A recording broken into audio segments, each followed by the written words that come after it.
Okay, ladies and gentlemen, you may be seated. Good morning. We're back on the record this morning with the jury in progress, the State of Ohio versus Raymond Tenzing, case number B1503961. We are going to begin in progress. The state had its expert witness on the stand when we broke yesterday, so at this time, Mr. Teeger, I'll allow you to call, or Ms. DeGraffenreid, I'll allow you to call him again. Mr. Grant Fredericks.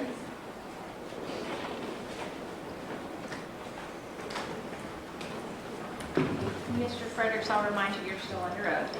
Thank you. Okay.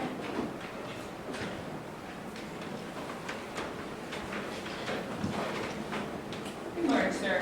Good morning. Yesterday, you discussed the technical issues you assessed when working with the video. Yes. For example, you just explained the fisheye distortion, motion vector analysis, and frame rate analysis, just to name a few. Is that correct? Yes. Regarding the frame rate, what would happen to the accuracy of the timing from image to image if someone were to import the original video into an editing system such as Apple Final Cut Pro, Adobe Premiere Pro, or Avid Media Composer?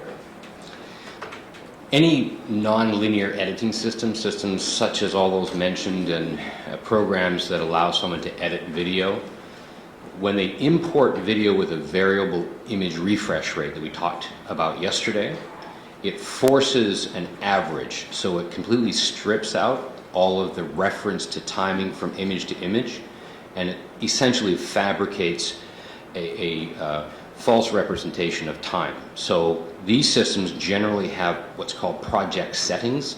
They can set the project to 29.97 frames per second, 30, or 59, or 60. Those are kind of the limitations. So when you import a variable image refresh rate system, it will just standardize the timing. So you lose all reference for time. Thank you, sir. And to go back to yesterday, to bring us up to date, please play the video from the moment the defendant reaches towards the door until he yells stop for the first time.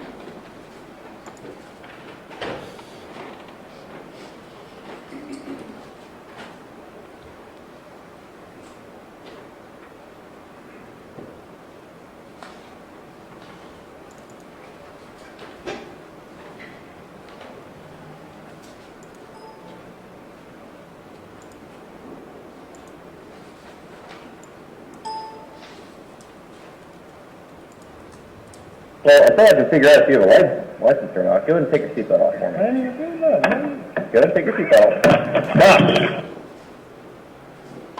At this point in the video, you testified that Mr. Tenzing had yelled stop once, and was the vehicle in motion at this point in time?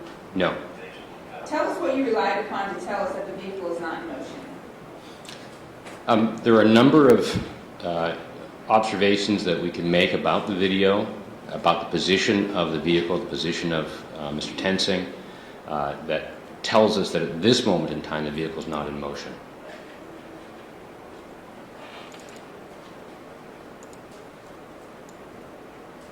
As Mr. Tenzing is approaching the vehicle, there are marks on the roadway that we can observe. This is this is motion blur, basically the blurriness because of the compression. But occasionally we get observations we can make. There's a line across the roadway that I'm pointing to that comes and goes as we move toward it. But it actually stays in the same position, just about at the position of the front of the tire. So we can see that crack in the road, and that crack in the road is there today still. So we can make this observation. What I'll do is I'll go to the document, the observations document that we looked at, and I'll just go to a point where the activity occurs.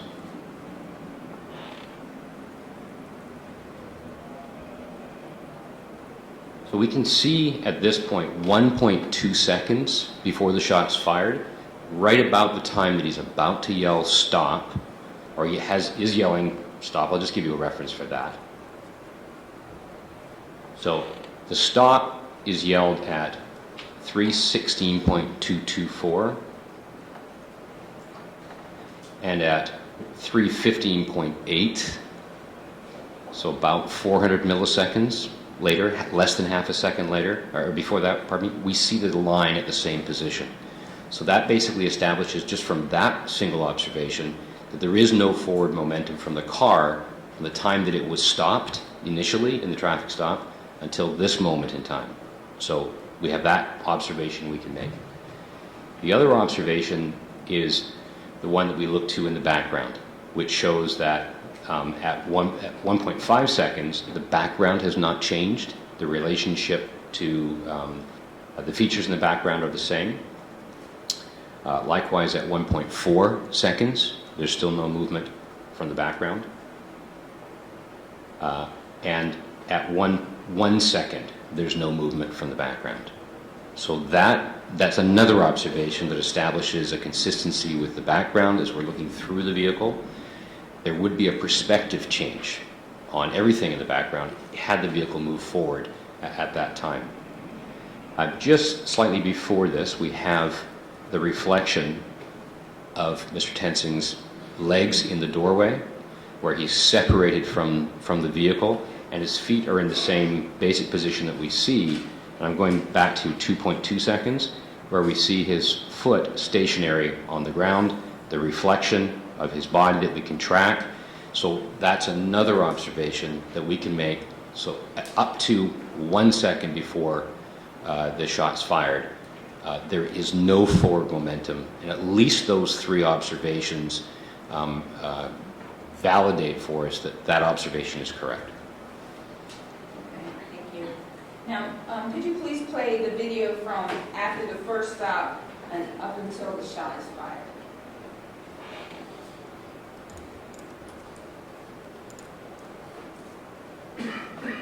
I'm at the 1 second mark before the shot's fired right now, and I'll play it from here.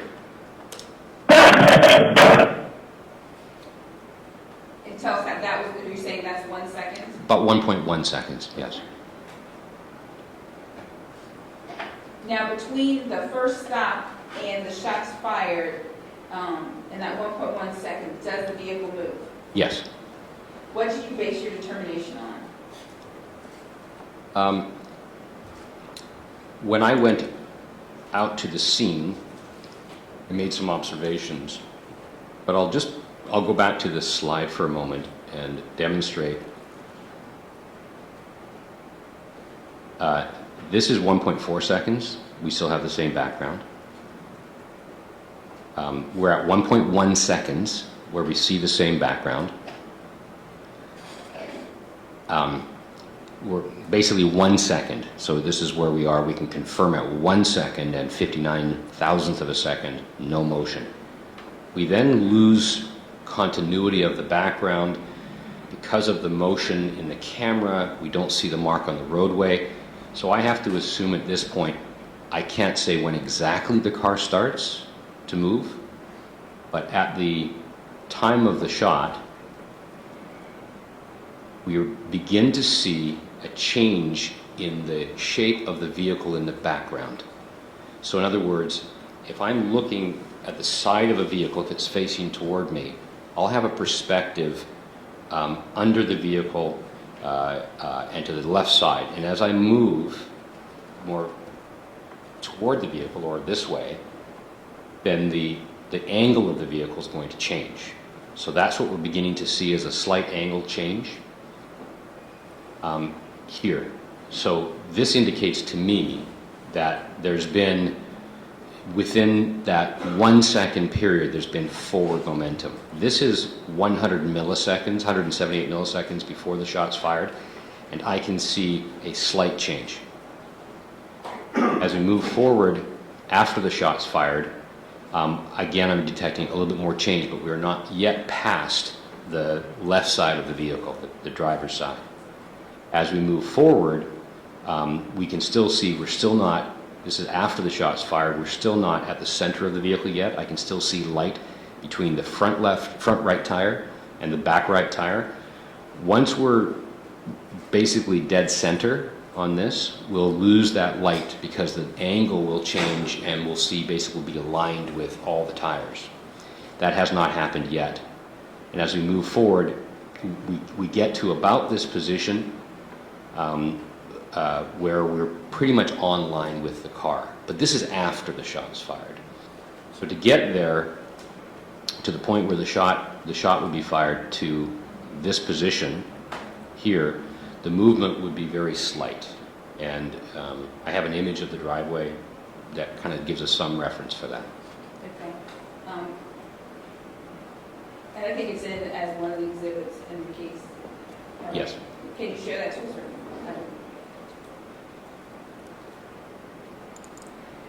This is image number DSC 7324. I'm not sure what the exhibit number is. It's an exhibit number at this time. I can't tell you which one it is, but it has been entered as an exhibit. Okay. So go ahead, I'm sorry. Yes. So the front of the vehicle is stopped in line with this line of the cement, about right here. Officer Tensing is standing in about this position at the driver's door. The position that the vehicle is in at the time of the shot is we can still see the left side of this vehicle. So it's the Officer Tensing would have moved from about this position, I'm going to move to the left, to roughly this position. So that's the movement that would still give us the perspective of the left side of that vehicle. So this is just a few feet. Great, thank you. Now, Mr. Fredericks, in that last clip you played, you could also hear the sound of a vehicle engine. What comment do you have about that? We hear the ignition start, we see the ignition start at about that time, and just slightly after that, we hear the sound of a car engine. But there are two cars there. There's a car that is driving toward the parked vehicle, and as the shot is fired, the car is virtually, they're going by each other. The car that is coming is obviously going faster. We hear a sound of a car engine at that time. There's no way for me to determine, or forensically for anybody to determine, which car we're listening to. Objection. I don't know how he can speak for anybody other than himself.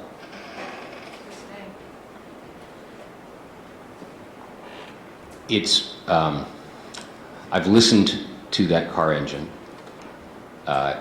It's my opinion that without being able to, the way that we would test which engine was causing that sound, is to do tests on that engine and on the other engine. Not just this vehicle of the same kind. You'd have to know the speeds that both vehicles were going. There's no foundation for that. So from a forensic digital multimedia evidence examination perspective, there is no method that is currently known that would allow us to take two different vehicles and reconstruct the sounds to determine which vehicle it's coming from. And can you tell us, within the audio, were you able to hear, when you hear the car engine, did you hear the sound of any squealy tires? No. I'm sorry. No. Can you describe just briefly how the mic on the body-worn camera works? The microphone on the Taser Axon camera is what's called an omnidirectional microphone. It's designed to capture sounds from a wide range, but immediately in front or immediately within the perspective of the camera. Sounds that are behind the camera will be a little bit harder to hear. Sounds that are on the side will be easier to hear, and sounds directly in front will be quite audible. They're designed to pick up conversations like this. The closer you are, the better it's going to be. They have a frequency of sensitivity. They're sensitive to frequencies in the low spectrum, through the voice spectrum, and to very high frequencies. So they're very adaptable. They certainly have much more sensitivity than a human ear that is a distance away. Sir, yesterday we discussed the location of the defendant's camera on his person. Can you please show an image that would display that to better illustrate to the jury?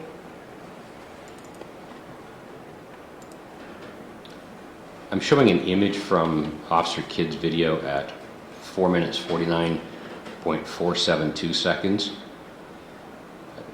There's a magnified view here that I've provided that shows the position of where Officer Tensing was wearing the camera.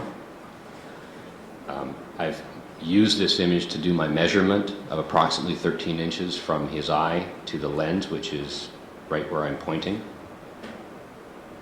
And then I examined these two images together to make the observation of where the camera perspective is in relation to where the gun is, in relation to where his eyes are.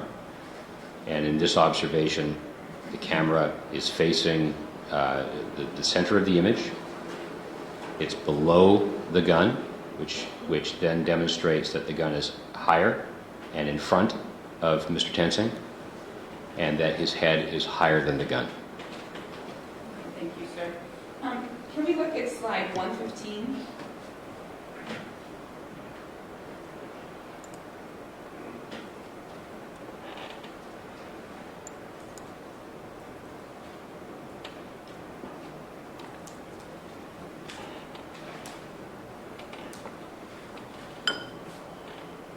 Yes.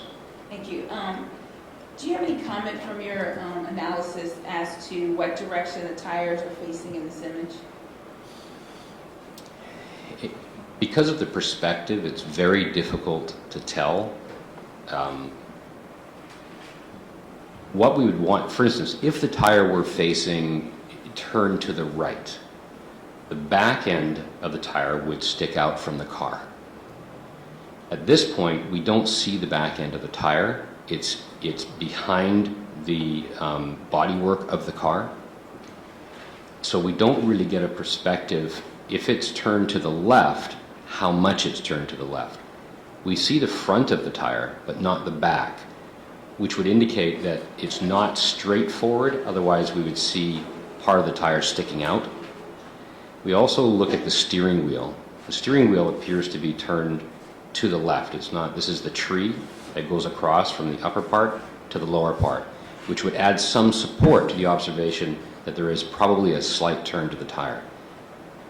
That's the best that we can say about this image, that we don't see the back of the tire, so we do see the front of the tire. The turn of the wheel gives some support for the fact that it's likely turned slightly left. Thank you. Now, sir, do you recall anywhere in the defendant's statement where he stated Mr. DeBose was holding his hand against the steering wheel of the Honda? That Mr. DeBose was holding Mr. Tensing's hand? Correct. No, that's not, I didn't read that in the statement. Okay. Did you see any image in the video that shows Mr. DeBose pinning the defendant's hand? No. Did you see an image of the defendant's hand stuck in the steering wheel? No.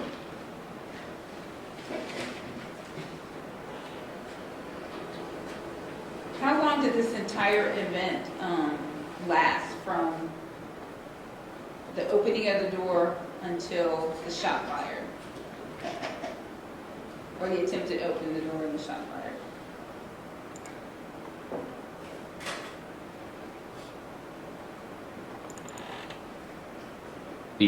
The event from saying, take off the seat belt, then Officer Tensing moves toward the car, begins to open the car until the shot's fired, is around 8 seconds. The event of reaching forward toward the front of the steering wheel until his hand is now moving toward the chest is about 0.4 seconds, and I can play that. Okay, thank you.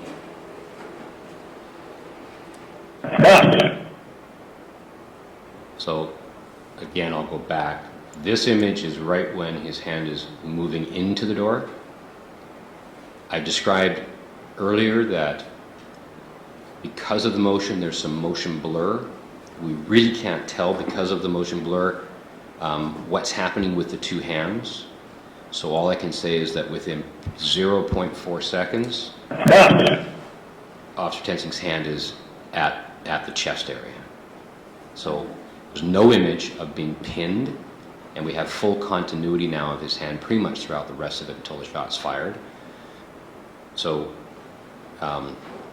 in that 0.4 seconds, I can't say exactly what's occurring. Thank you.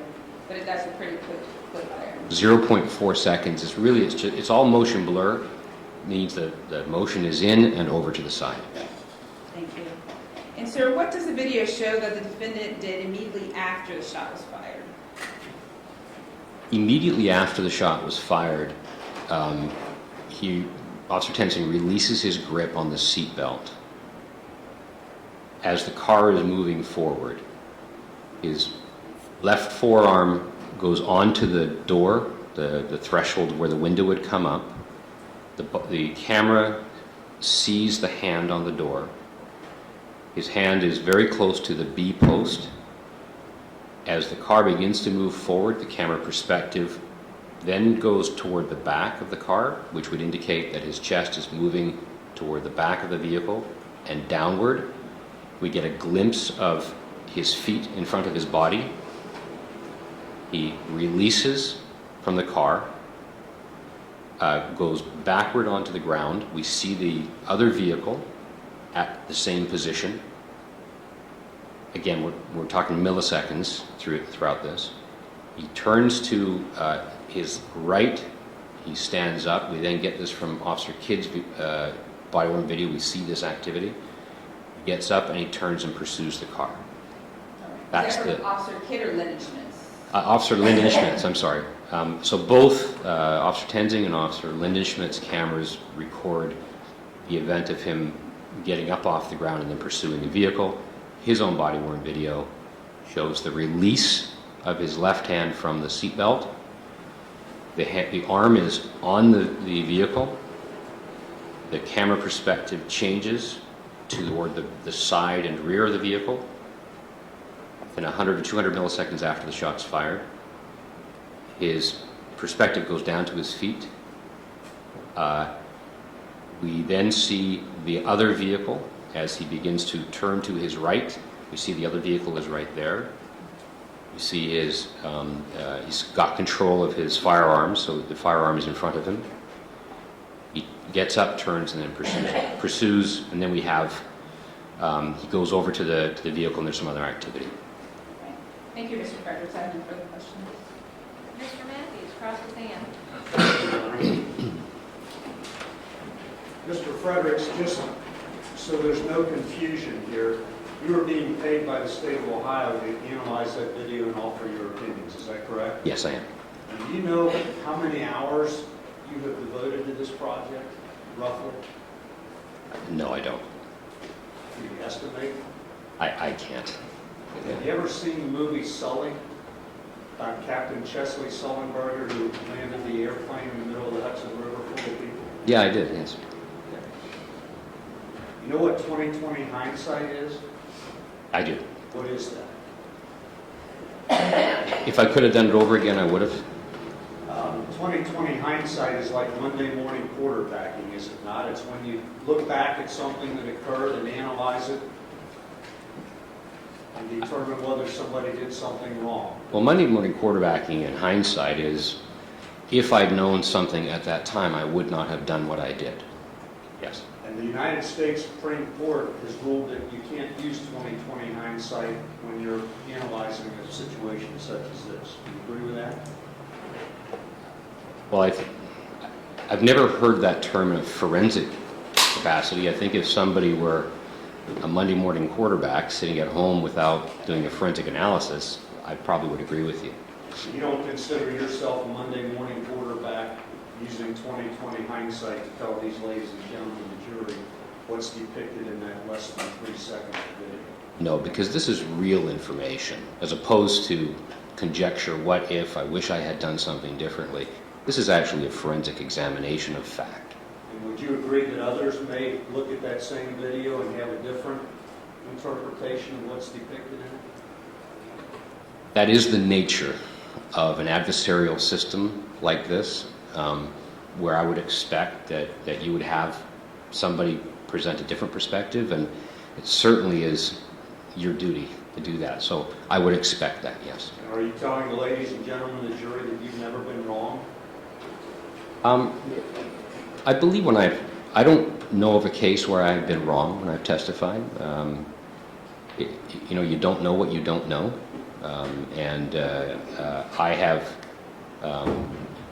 I have never had a case where somebody has demonstrated a different perspective where I said, oh yeah, you know, I made a mistake. So no, I'm very cautious with my examinations and my evidence. I'm very clear about, for instance, the issue of what happened when he moved his hand in there. I said, I can't tell you definitively that there was no pinning, but whatever occurred in 0.04 seconds. Okay, well, let's move on. Yes. You agree that the body-worn camera that you demonstrated to the jury records what the camera sees, correct? No, not necessarily. Tell me where I'm wrong about that. Okay, so the camera is a light receiver. It receives reflection of light. Technically, we call it photon energy. There's what's called a charge-coupled device, a CCD, behind the lens. That device interprets the light information, and we have the curvature that I talked about. It's then encoded, and the camera... I don't mean to cut you off, but I don't understand all this. Well, let me finish, please. The camera itself is seeing a constant display of information. The encoder is what assigns the timing.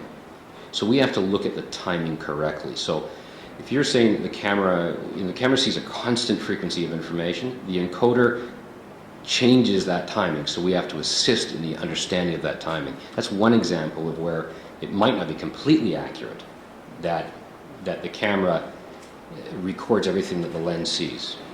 Well, so are you telling me that the video that you've presented here is not completely accurate? No, the video I have presented is accurate. I heard you yesterday testify that, and again, I didn't understand the technical aspect of it, but that the video shoots a frame and then fills in gaps on the next few frames or something like that. Is that correct? All MPEG video uses prediction where it can repeat data. All MPEG video does that. Every CCTV camera in the world does that. The ones in the courtroom, same thing. So a forensic video analyst needs to understand that to see whether or not that has an effect on the accurate understanding of what is actually happening at that moment in time. So I have to evaluate all of that, and I took that into consideration. So my observations, my analysis, took that into consideration. And that's Forensics 101. Okay. You taught many law enforcement personnel about video cameras, correct? Yes, both law enforcement and private, yes. And that would refer to both dash cam videos in cruisers and body-worn cameras, correct? That's correct. And have you ever told them that they should not ever rely solely on what is shown on a body camera video? You definitely, my belief and my training is that the videos, there's an old adage that the video is the silent witness, an image is worth 1,000 words, that it speaks for itself. It's a very dangerous concept.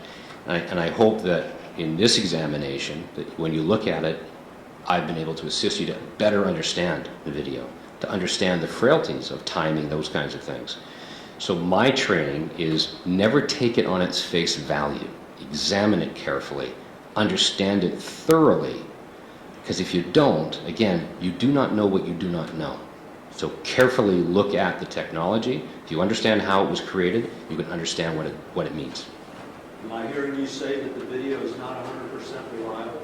Well, it is reliable if it's properly examined. And so I can assure you that I have presented it in a reliable manner, that you can rely on the observations that I've provided. Now, I've heard you say before that digital recordings are designed to fool the human eye.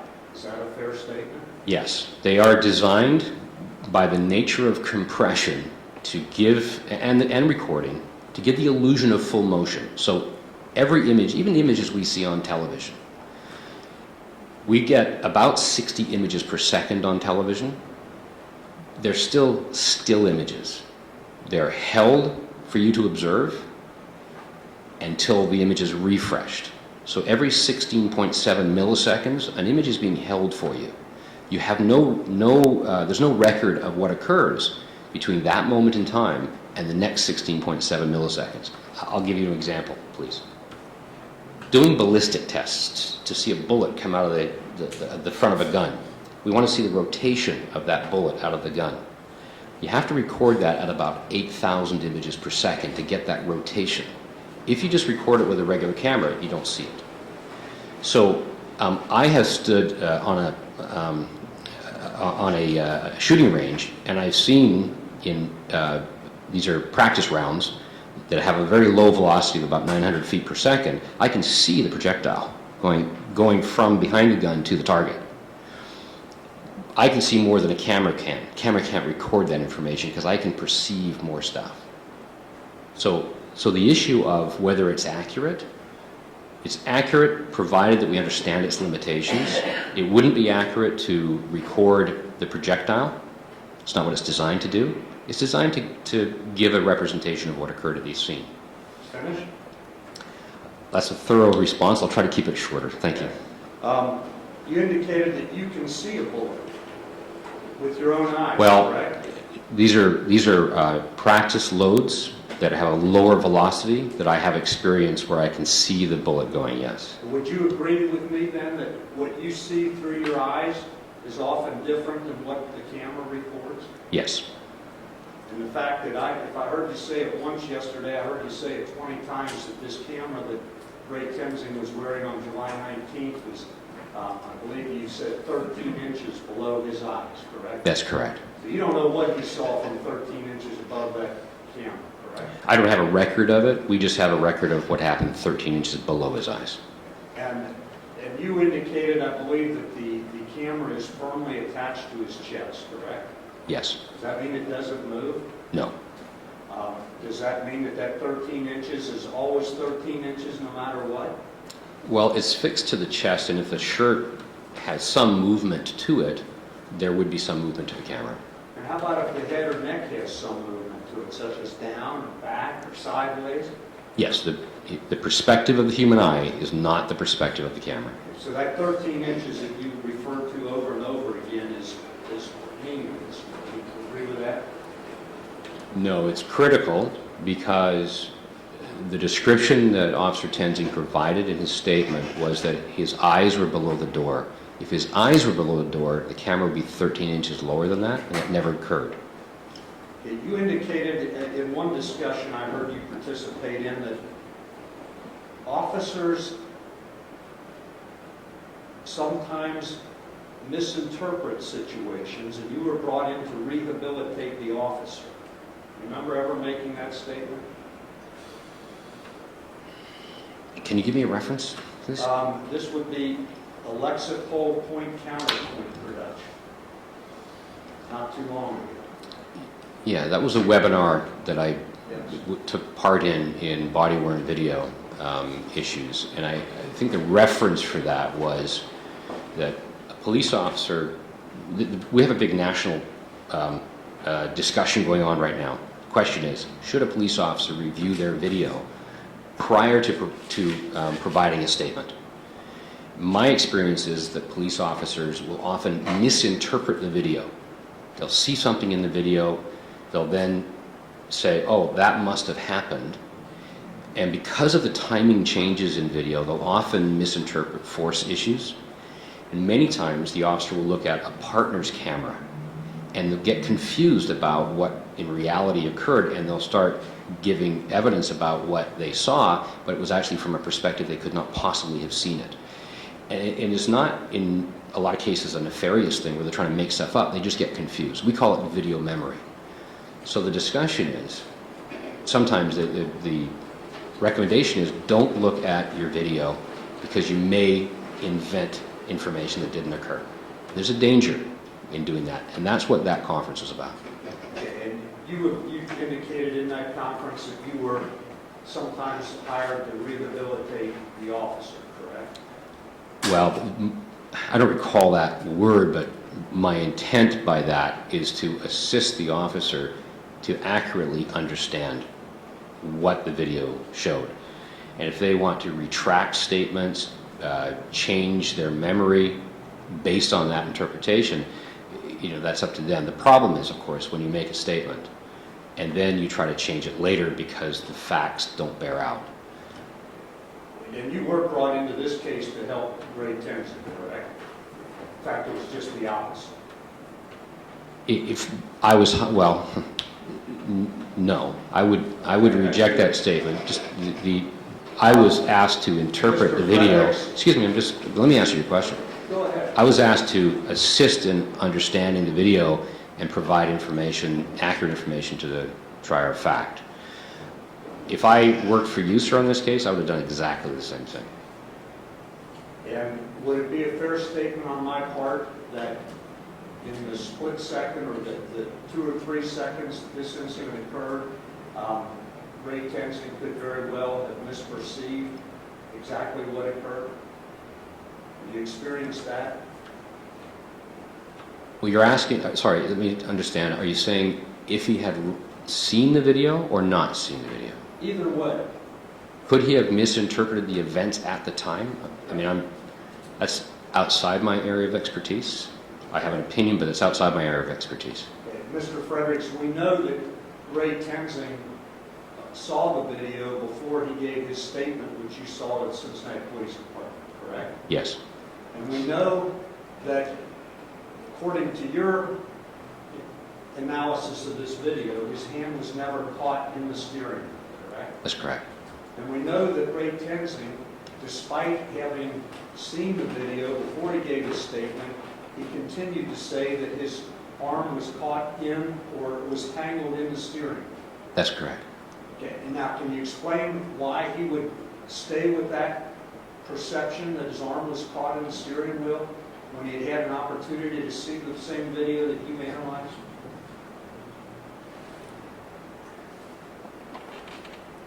I apologize, it's an unusual question. I don't think it'd be fair to the defendant for me to answer that question. Okay, I'll take that. Now you've shown on one of your slide by slide or frame by frame programs up there on the screen. All the images have little clipped edges, like somebody took a pair of scissors and cut the edges off. Yes. And you've indicated that that's so that you can flatten out the images, correct? Well, I didn't use the term flatten out. That's a calibration of a fisheye lens. When that calibration occurs, the result is that the image, when it becomes calibrated, it does everything. It basically is a correction, but because the edges are so curved, that's the result that you always get. If you call it a correction, would alteration be another word to apply to it? That's not a term that we use in forensics. Because it's a process that is repeated. It can be repeated by any other expert with the same tools and qualifications. The same process is applied to every image, so it is exactly the same. So we're not altering it, we're correcting it, calibrating it. Would you agree with me that the camera, and I think you've already probably answered this, does not see what Ray Tenzing saw? I would agree that Ray Tenzing would have a different perspective than the camera would have. And would you agree with me that that little camera doesn't have a brain in it or any feelings in it, Yes, such as Ray Tenzing would have? I would agree.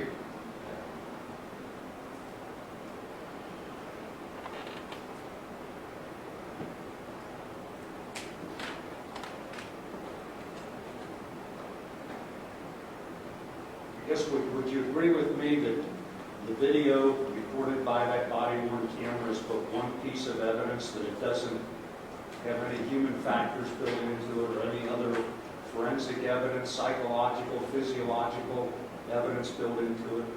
I agree. Would you agree that those type of things all have to be considered in making a decision on whether or not what Ray Tenzing did on July 19th, 2015 was justified? I agree. Thank you.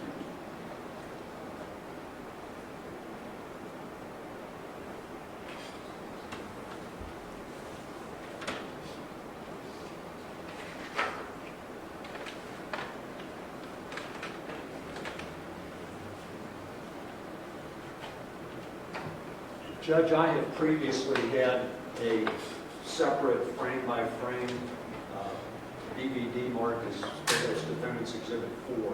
I would like to show the frames on the screen to Mr. Fredericks and ask him to comment if I could. Is Mr. Teeter taking this and Mr. Breckenridge? They've been previously furnished with a copy. Okay. Would you agree with that? There's a trouble.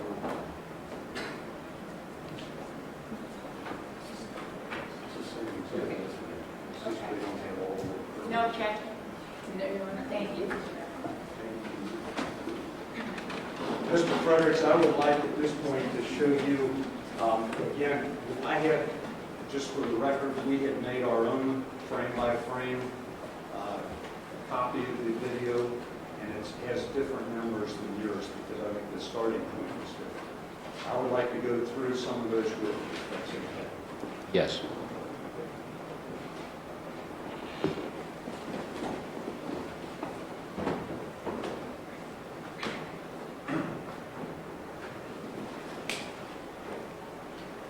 Okay, this is the frame 1, and I would like to ask you to look at that tire down there. I believe you previously opined that you can't tell whether that is turned right, left, or straight. As I said, I don't have an opinion as to whether that tire is turned right, left, or straight. The observation that I think is important to make is that we don't see the back of the tire. If it were turned right, let me correct that. If it were turned right, we would see the back of the tire. We could then know it was turned to the right. What I'm looking at is we don't see the back of the tire, so we can't really know. We look to the steering wheel, we see the steering wheel turn to the left. That may give some opportunity to make the observation and then decide what that means to you. And of course, if that steering wheel is turned a little bit to the left, you don't know anything about that either because you don't know about the mechanics of the steering system on the car with 170,000 miles. That is absolutely correct, yes. Now, up here, you see that car parked there, I correct? do, yes. And that remained there during this entire incident? It did. So this car, driven by Sam DeBose, would have had to go left to go around that car, correct? Would have to avoid hitting it? No. When I was at the scene, there's a grade in the road. If the vehicle had a slight turn in the tire, as it went straight with that slight turn, the vehicle could go by that car. In fact, from Officer, we could show it, or I've got it, I think it's been entered. There's an image from Officer Lindenschmidt's camera right as the DeBose vehicle is passing that car. It's just past it. It's very, very close. So my observation is based on the positioning of the vehicle, the potential that there's a slight turn in the car. The car could have gone forward and missed that vehicle. And if it continued in that same direction, it would have impacted where it impacted. Of course, you never conducted any tests to determine whether that theory of yours is correct. Well, in essence, I did. I went back to the scene. I stood both at the position of the front right part of the vehicle. I stood at where the impact occurred. I know where that vehicle was parked because of the features on the ground.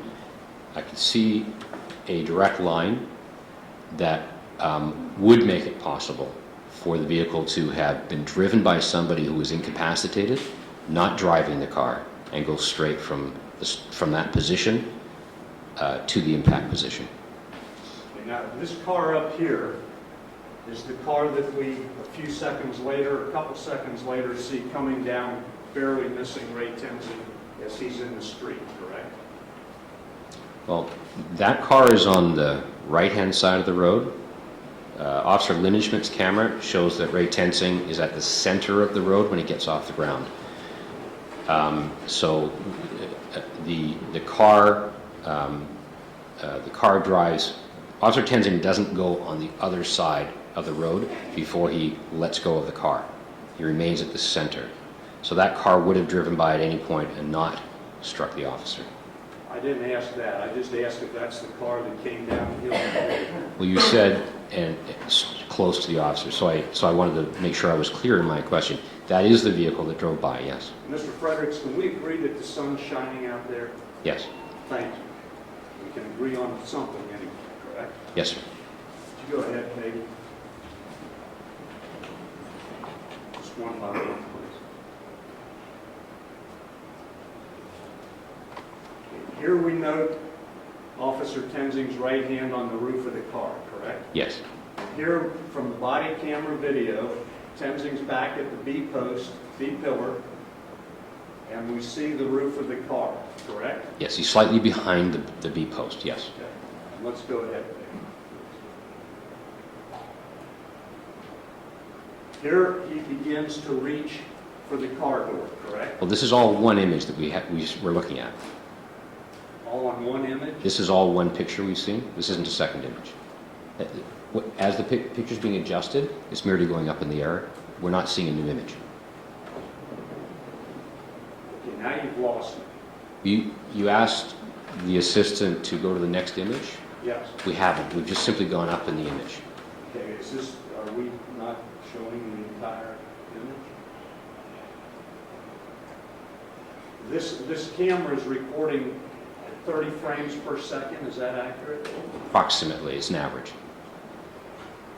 Would you agree that's a different frame there? No, it's not. Well, how is the hand more visible? Because the image is moved up in the screen. Keep going, Dave. Okay, now it's moving, the hand is moving forward. Okay. Different image. That different image now, yeah.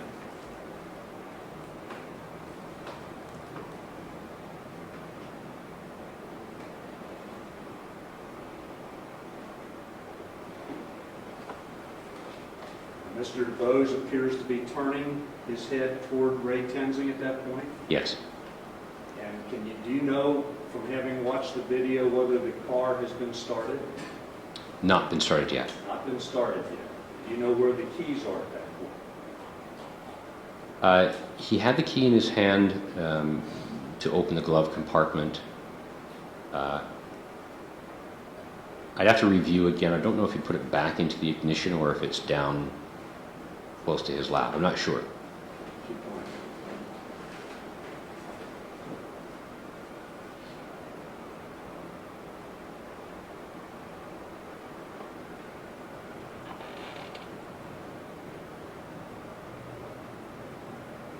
Can you pause there? Can you tell here whether or not the door has started to open? I know that it had started to open at some point here, I think just before this. Okay, and this is obviously Mr. DeBose with his left hand Yes, starting to pull the door shut. Would you agree with that? correct. Thank you. Please go. Can you tell what he's doing with his right hand here as we progress forward? He's reaching toward the ignition. Thank you. Please go.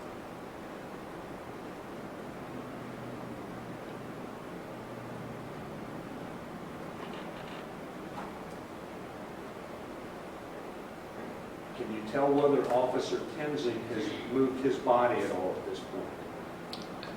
I can tell that his left hand is still on the door handle, his right hand is still on top of the car. Thank you. Continue on.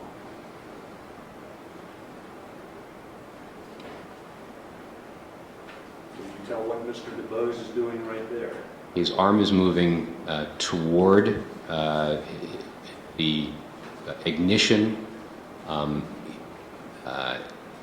in a manner consistent with having access to the ignition control keys. Consistent with starting the car, beginning He's to start the car? About to start the car, yes. Thank you.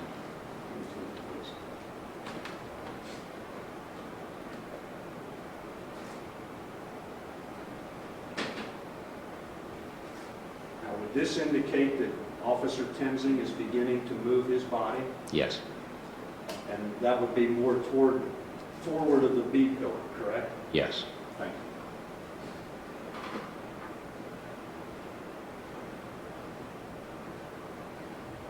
Stop. Now, at this point, Officer Tenzing begins to reach in with his left hand toward the steering wheel. Would you agree with that? Yes. Continue. Stop, please. At this point, that would appear to me to be Sam DeBose's left arm, correct? Yes. And that is reaching toward Officer Tenzing's right arm, correct? I wouldn't phrase it that way because then I would have to know what was in his mind. All I can say is that his left arm comes up and his hand's open. Would you agree that that is Officer Tenzing's left arm in front of Mr. DeBose's left arm? Yes. And would you agree that they are moving toward the steering? Both.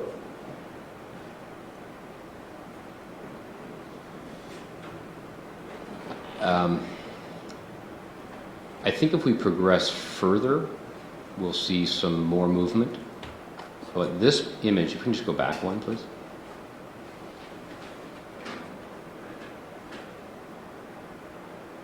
Go forward one image. Thank you. So this is motion blur.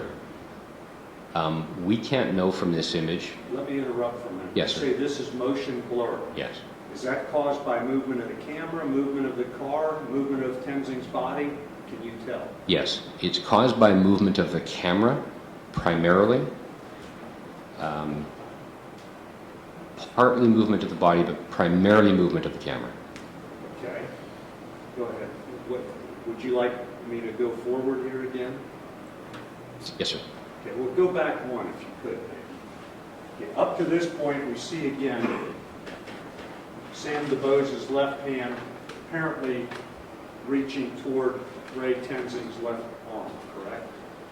Well, again, that would imply intent. I don't know if his intent was to reach toward or was he reaching upward.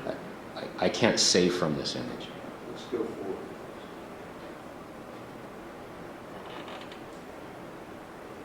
In this image, it appears, again, it's very blurry, but it appears that Sam DeBose is looking directly at Ray Tenzing, correct? Yes. And can you see his left forearm down here? Yes, it appears not to have moved over the past couple of images, so his hand is in that position still, hand up in the air, elbow bent, and extended. So in those last, I guess, 3 images, hand comes up, and his position hasn't changed. Can you tell where Ray Tenzing's left forearm is in that image? I can see where his left hand is, but not where his left forearm is, necessarily.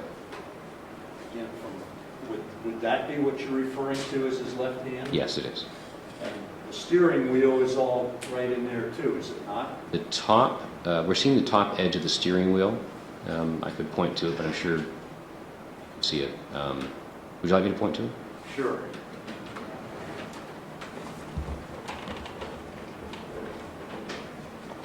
This would be the area. Just pointed to the area of the steering wheel. Please go forward.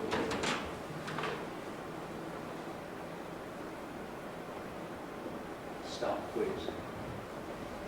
Okay, in this image, first of all, you still see Sam DeBose's left forearm, correct? Right. Can you see any part of Ray Tenzing? Can you decipher any part of Ray Tenzing in that image? I can't from this image, no.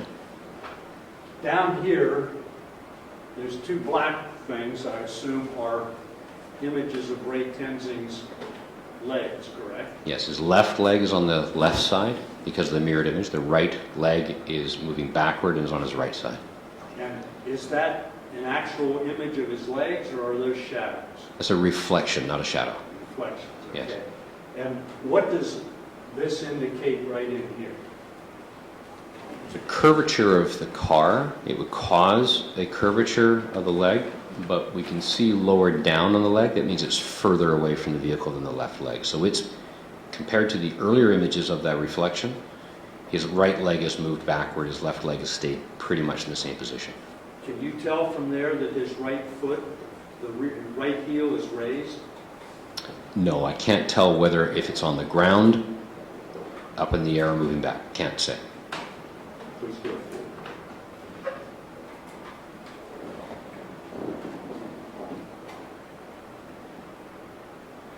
Okay, stop, please. Can you tell what is happening in here? Yes. Mr. Tenzing's hand is on the left side. That would be right here. Yes, and Okay. this is what we looked at was that 0.4 second event. Now the hand is moving toward the chest. And can you tell what Sam DeBose is doing with his right arm and hand? I believe it's at the area of the ignition. In a moment, we'll see it move toward the steering wheel, but it's at the area of the ignition. Does it appear that it's dropping toward the center console gear shift there? I would say that's the area of the ignition, the gear shift, yes. Okay. And with his left arm, what is happening with that? Basically, it hasn't moved that I could tell from the position where it was open as Officer Tenzing was reaching in. All these images show the position of the arm not to have moved in that less than half-second event. And Officer Tenzing's arm is still somewhere between the end of Sam DeBose's left arm hand and the steering wheel. Would that be correct assessment on my part? Well, it's possible his arm is above Tenzing's hand, but we can't know from this image. Please go forward. Okay, stop. Now we begin to see more rearward. Would you agree with that? Yes. And can you explain how that happened? Yes, the center of the camera, the center of his chest is facing the B post. So somehow Officer Tenzing has begun to turn to his right. Would that be a fair statement on my part? That's consistent with the observation of the right leg moving backward, yes. And at this point, And the reach forward. So you've got the reach forward, which causes the chest to move, and you've got the step backward with the right foot. and the reach forward being with his left arm. That's correct. And at this point, it's your testimony the car hasn't begun to move. It has not begun to move, yes. Has it started? Yes. Thank you. Please go forward.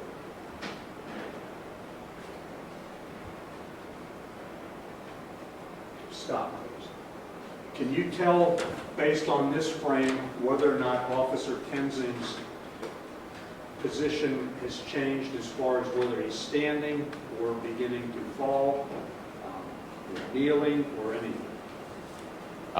What we can say about this image is that the position of his chest is above the door, looking down. We'll see the gun come in a moment, so we know that his left arm's in motion, his right arm's in motion. The level of the camera doesn't change very much between here and the shot, so there's no indication that he's falling or going to the ground. His chest stays above the door. Okay. The car has started, correct? Yes, sir. This, at this point, would be Officer Tenzing's left hand, correct? Correct. And he's about at the side where the A post is, roughly. So he has moved from the beginning of this at the B pillar all the way up to the A post. He's correct? moved. Yes, he's moved toward the A pillar. And that hand, that left hand of his appears in that frame to be grabbing either Sam DeBose's chest or toward the seatbelt, correct? Yes. Would that be indicative to you that he was grabbing, reaching, trying to grab something to keep from falling? I can't say what was in his mind. Well, the fact that he has moved from the B post up to the A post, he's now facing more rearward, and he's grabbing at Sam DeBose. You can't draw any conclusions from that as to what's going on? That's a human factors question, and it's outside my area of expertise. I can provide timing and positioning, and I don't want to say what I think was in Officer Tenzing's mind. Perfect. Because you don't know. I do not know. Thank you, sir. Go forward. Now, this is an image, I assume, of the gun, correct? Correct. So the gun, if you go back one, but you don't have to, the gun comes into the image 1.17 seconds after the right hand came off the top of the car. So everything that we've just looked at now occurs in that 1.1 seconds. And is it your testimony that the car has not moved at this point? Car has not moved, yes. Can you tell from this whether Mr. Officer Tenzing has come closer to the car? He has come closer to the car, yes. Do you know why?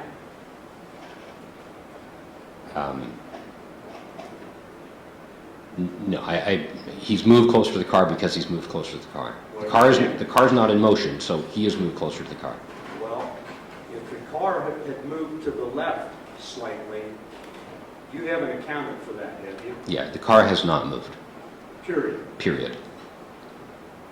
Can you tell where Officer Tenzing is with reference to the top of that car, for instance? I mean, and what I'm trying to ask you is, can you tell whether he's beginning to go down, fall? Well, the camera is above the door. His head is 13 inches above that. He is reaching into the vehicle, which would cause his chest, his legs wouldn't necessarily have had to move, but they could have. As he moves in, the camera comes toward the vehicle. So it's the camera that's moving toward the vehicle. We have the free hand, we have the free gun hand, and he's moving into the vehicle. Okay. That's what the video shows us.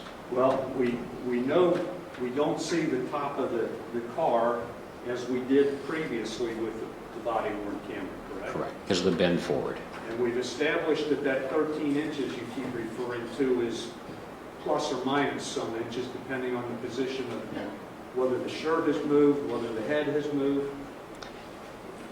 If Officer Tenzing is standing erect, that's the distance. If he crouches, moves forward, there would be some change. Can you tell whether he's standing erect here or not? I would say he's not standing erect. He's tall. The camera would have been higher up. Thank you, sir. Please go forward. He's now moving up in the image. Okay, and here we see Sam DeBose's left arm, correct? Correct. And here we see Ray Tenzing's left arm. Again, are all these little squares, is that the predictive stuff you talked about that's filled in from other frames? No. Each one of those is an 8 by 8 macro block of pixels. So 64 pixels make up each of those squares. It's called discrete cosine transform. It's just the way that these images are made up. When there's motion blur, they will be more apparent in some areas because the compressor is trying to figure out what's happening. In this image, we now see, rather than the roof of the car, the interior Yes. roof of the car, correct? Yes. Can you tell what position Officer Tenzing is in for the camera to capture that view? I can compare it to the previous image. So he has come up in the image. So this is, the camera on his chest is now at about the center of the window. His head would be slightly over that, possibly over the car. Can I interrupt you? Yes, sir. Could his head also be cocked? No, because his shoulder is in view. So he doesn't have a lot of movement. So the shoulder gives us perspective of where the camera is. He's also very close to the car. Yes, and the gun is here. So we've got, the camera is sort of at the center. We've got the shoulder, so we know his head is above the shoulder and to the right. So he's not moving over. Okay, and at this point, can you tell from that image what Sam DeBose is doing? His left arm is up on about a 45-degree angle. His hand is partially open. His face is turned toward the officer. That's an accurate representation of what's happening at that moment. He is consciously looking toward Ray Tenzing, correct? Well, his face is turned toward the officer. We can't see his eyes here. He hasn't been shot, correct? That's correct. And you can't see can you see in that image what he's doing with his right arm and hand? I believe it's moving up to the steering wheel. Thank you. Please go forward.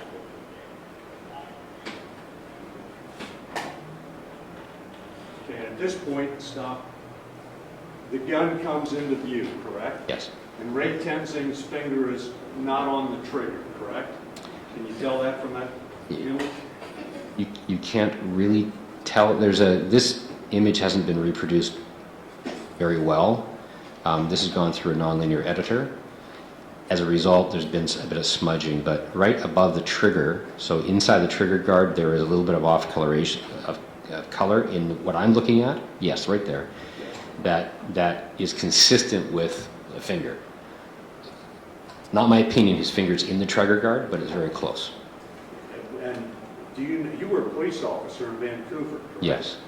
Were you always taught to keep your hand on the slide, or your trigger finger on the slide as opposed to on the trigger unless you intended to discharge Yes. the weapon? So could you characterize that as Ray Tenzing being in control of his weapon at that point? Yes. Please go forward. Okay, stop there, please. Mr. Fredericks, can you tell us anything about Ray Tenzing's positioning at this point? Yes, he's still at the A post. The camera is tilted downward. He still maintains the contact with DeVos' chest, and the gun is still above the camera, below the officer's eyes. And would you agree with me that there is no interior roof view there? I do. And would that indicate that Ray Tenzing is lower than he was in the prior photograph where the interior roof was visible? Well, it indicates that the perspective of the camera has changed because it is tilting downward. The camera itself has come downward a few inches. And he is now looking more rearward than into the interior of the car. Would you agree with that? No, this is a 130-degree view, so the center of the body is still facing into the interior of the vehicle. When you turn on a 130-degree wide view, the outside of the image moves quicker than the inside. It's basically because of the contour. That's why I corrected it. But in this image, with the distortion, you're getting a little bit of an odd perspective. So the camera is, because it's 180 degree, we're picking up the right-hand side is looking down the roadway, not to the side of the roadway, but the majority of the image is still in the interior of the car. But it's still, you would agree, rotated more rearward than when he started out. In this image, yes. Please go forward. Stop right in here. The last couple images in this image would indicate that Ray Tenzing was extremely close to that car, correct? And moving upward, yes.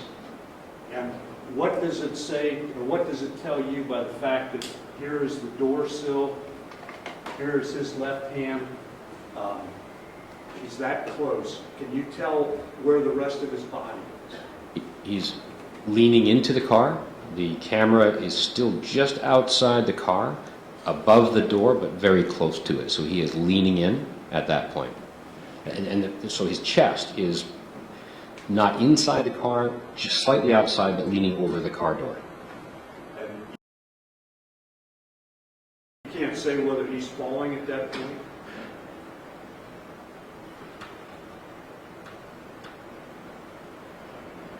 This is prior to the shot occurring.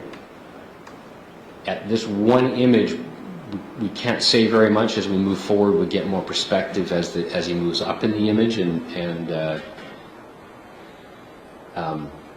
of moves toward the center of the door. So in this particular image, the position of the arm doesn't go down. The camera goes down. So the arm here, if he were falling, would be going down. It doesn't. It stays in that position. From this perspective, and I'm holding my hand where the camera is, I'm holding my arm out like Officer Tenzing is. As I move forward, it's the perspective of the camera that goes downward toward the door as he goes in. If he were falling, the arm would be going down. We're not seeing that.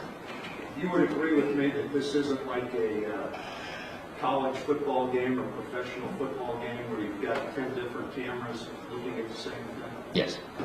Would you agree with me that even if you have 10 different cameras looking at the same thing, oftentimes it's difficult to tell what happened? Could be. Please go forward.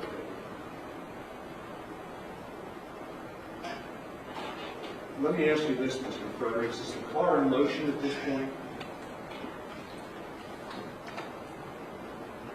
I'd have to look at my timing to look at my image, because I'm not sure exactly where we are in the timing.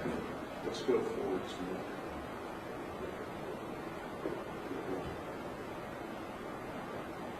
Okay, stop. Now this is, again, before the gunshot, correct? Yes.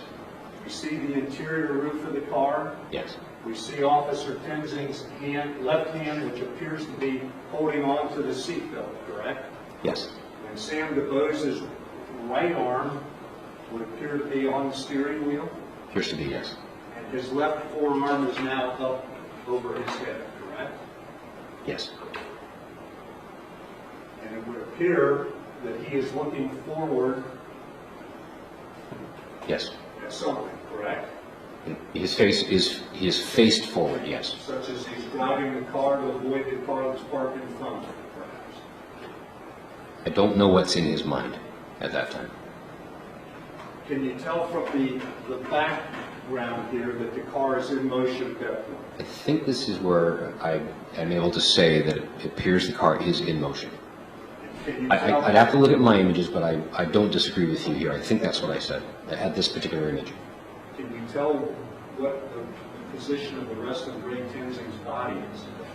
Yes. He is still closer to the A post than the B post. The camera is about centered in the window. The gun is above the camera. Let me interrupt. Can you see the gun in this image? Yes. Stand back here. This would be the gun right in here? No, that's his hand. Go up to the center top. Yes. That's the gun. And the, Okay. This is his forearm. yes. Wrist is cocked slightly. Yeah, so that's his watch, I believe, the first black up and down object. Right here. Yes, sir. And then further, there would be that would be the barrel. Yes, Okay, and is that the... correct. Correct, okay. Yes. Go forward. And at this point, this is the interior of the roof, correct? Yes. This is the left hand of Ray Tenzing, Yes. still holding the seatbelt. Yes. Sam DeBose is still on the steering wheel. Yes. And can you tell anything from the angle here of the background? Yes. What is going on with Ray Tenzing? Yes. The camera has turned to the left, causing the horizon to go upward. Such as it might do if he was falling. Well, if we were falling, he would be getting lower. We're just seeing it turn. So it doesn't take very much, I'll just use my mouse here. If I do this, the horizon changes. So this movement would cause the horizon to do this. Falling movement would cause the horizon to go up, and we're not seeing that. If you're falling to the side, as you just demonstrated, or being twisted and starting to fall to the side, that would be exactly what's depicted there, correct? Well, we would see the changes in the arms. They would be doing something different as well.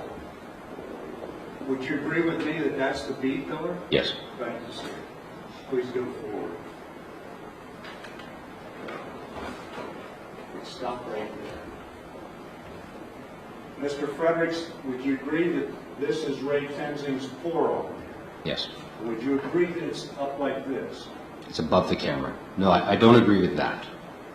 No. Could you, I'll tell you, could you lower your arm?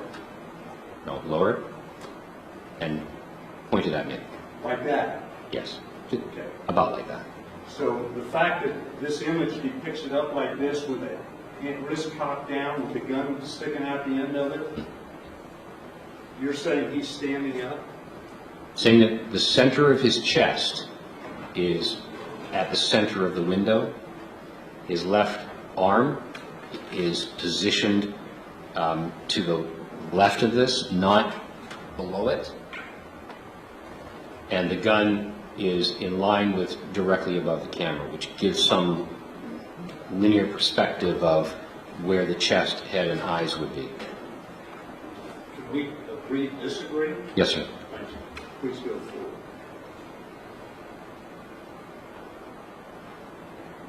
Okay, again, these images that we're seeing, this is at the time the shot is fired, correct? It's after the shot's fired, yes. Okay, and again, Officer Tenzing's forearm is depicted here, Yes. and his wrist is cocked. Yes. Downward angle, correct? Correct. Thank you. Please go forward. And at this point, can you tell Officer Tenzing would appear to be right up next to the car, correct? And now at this point, notice how the left arm is now on this angle. So it's, and what I'm doing is I'm raising my elbow in the kind of perspective of the image itself. Can you just go back one or for a second? Yeah. The camera is now getting closer to the bead post. The elbow is raised up on the angle, not the way it was before. The background has changed. The vehicle is now in motion. Officer Tenzing has released his grip. His forearm is now on the window top. Yes. And his hand, as we'll see as we move forward, his hand will come close to the bead post. And before we go forward, the angle doesn't appear to be flat. It appears to be up and down. Correct, yes. Why is that? That's because he is now, after the shot, going down. So what's happened is he has, the car has now moved forward. He has moved downward, he's released. His elbow is now resting on the car, and it's about in line with where his chest is. We can see the perspective, so the camera is about where the hand is, which is at the door. So he is now moving downward. We're getting an upward perspective. And you said his elbow is now resting on the car? Well, his forearm is on the door. Such as this? Similar to that, Or is it more like he's clinging on it? more like that. Like what I just did last? Yes. Thank you. Please go forward. And now it would appear to me, I'm not the expert, but it would appear to me that he's beginning to fall to the ground, correct? Off the side of the car? He is, yes, he is, the hand is above the camera. He is now slightly below the level, the camera is slightly below the level of the door, and is right at the bead post, and we have an upward perspective. So the car is going by him as he's holding on to the vehicle. The car, which Well, car? the Honda is in motion. It's moving, and the perspective of the camera is moving down the car as he's holding on. So the car is moving faster than the officer is moving. And do you know how the officer is moving at that point? Well, he's holding on to the car. Well, okay. Is he running with the car? At this point, I wouldn't think so. No, Is he walking with the car? no. But he is moving with the car. He is moving with the car. But you don't know how he's moving with the car. Well, I know that he is still in control of his firearm with his right hand. You can see his left hand on the car, on the door. So I imagine he's applying some supportive force to maintain that position. Would you agree with me that he is attached to the car? While he's holding on to the car, that would be attached. He is attached himself to the car. Would you agree with me that he is not moving of his own free will at that point? I would agree with that. I think I understand your question. In other words, he's not in control of what he's doing at that point. I would agree with that. Please go through with me. Now, at this point, stop. It appears that he is grabbing onto the B post, correct? I would agree with that. I wouldn't disagree. I don't know if he has a grip, but his thumb is there and his hand is over. This is a fleeting event. We're looking at frame by frame. It's a fleeting event. So I don't know if he actually was able to grab or not, But it would appear that that's what he's attempting to do. I think he's, well, I don't want to speak for him, but I'll not ask you. yeah, it's consistent with attempting to gain some kind of control as the car is moving. Thank you. And along this side of Mr. DeBose's car, I assume that would be Officer Tenzing's cruiser, It is. and it's obvious from that Mr. DeBose's car has moved from the position where it originally stopped. Yes, and we can see through the back window that vehicle that had been parked there is now in that different position. So we absolutely know the vehicle has moved since the shot was fired. Would it be safe for me to say that at this point, that's Officer Lyndon Schmidt, the kid's vehicle back there? It is. Thank you. Please go forward.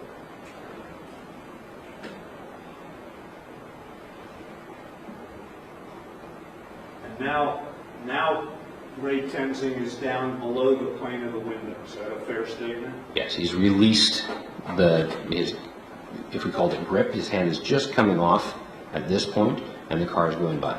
Is that part of Ray Tenzing there? Yes. What is that? I think that's part of his hand. Okay. He's away from the vehicle, correct? Yes. Please go forward. Stop. Can you go back one, maybe? Okay. This is the side of Sam DeBose's car, correct? Yes. What is this right here? Left foot, right foot. Okay. What's that right there? That's the rear left wheel of the vehicle. So Sam DeBose's car was that close to Ray Tenzing when he fell off the car, correct? Yes. Please go forward.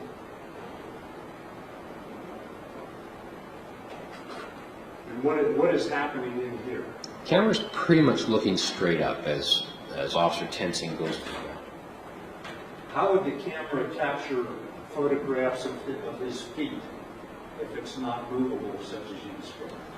Because his body was turned toward the feet as he's coming off the car, and then when he goes backward, the visualization of the camera comes up.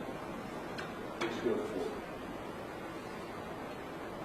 Can you stop right there? What is this? This is his face in the image. How did that camera, if it doesn't move, look up Ray Tenzing's nose? There's a lot of activity as he goes to the ground. Obviously, he's brought his head forward as he's going backward, and that would cause him to be within it. It's a wide-angle lens. We have 130 degrees, so it's capturing part of his nose and upper head. And are you able to say what that is? Yes. That is the driver's mirror of the DeBose vehicle, and on the right-hand side is the other vehicle that is driving by at the same time. My perspective from back here is a little different. This would be the no parking sign that's out there, correct? Correct. And is that the vehicle you're referring to? Yes, so they're both driving by each other at the same moment. That's the audio question that we would have had. And Ray Tenzing is in between, correct? Yes. Please go forward. Okay, and here this shows the vehicle going by much clearer. Yes, That's the car that is northbound on Race Street. that's right. Please go forward.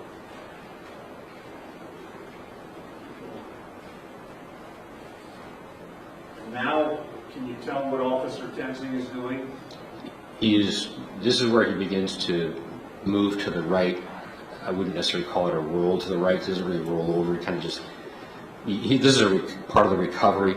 Rolls to the right, stands up.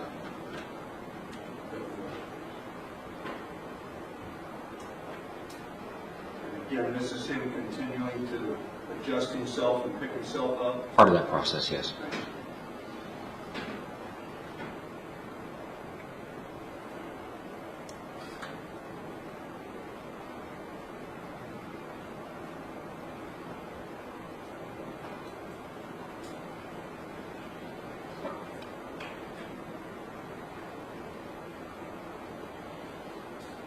is beginning to get right side up, so to speak. And these images have been corrupted pretty poorly. I don't know exactly what's happened to them, but Is that from copying too many times? no, it's the way it was produced for you. But what we have here is this is where the vehicle in the background, in the original image, is much more clear. It's coming to a stop. That's the vehicle that was going northbound. Is that what the red is in here, taillights perhaps? It might be. The image has not been accurately reproduced, but the gun is in his right hand, which we can see. Left hand, it is also there.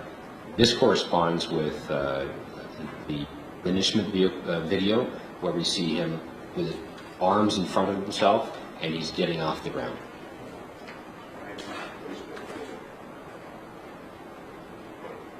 Okay, there's a clearer image. Yes, correct? much better, yeah.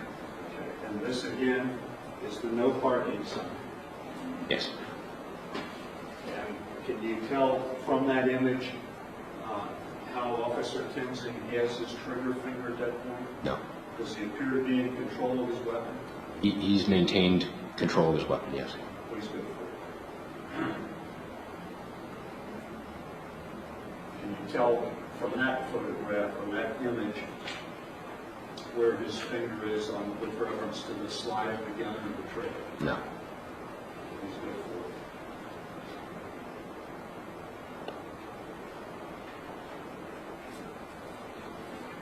Stop for a minute. Would you agree with me that that's the no parking sign? Yes. And this whole event started out down north of that, correct? Down the hill? Yes. Thank you. Please go forward.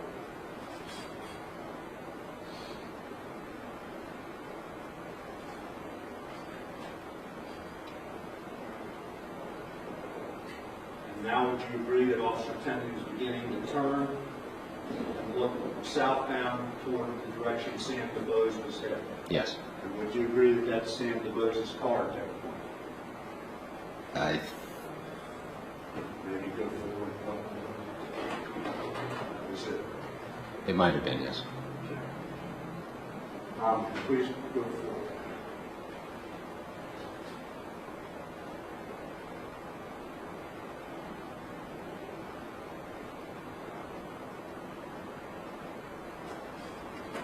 Stop right there.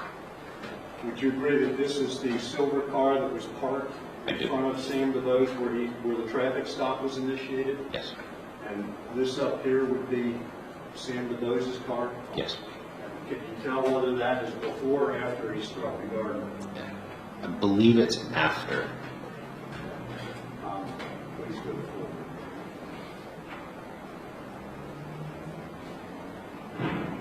And this is after Officer Tenzing regains his feet Yes. and begins to run up the hill. Yes. Thank you. That's in the front.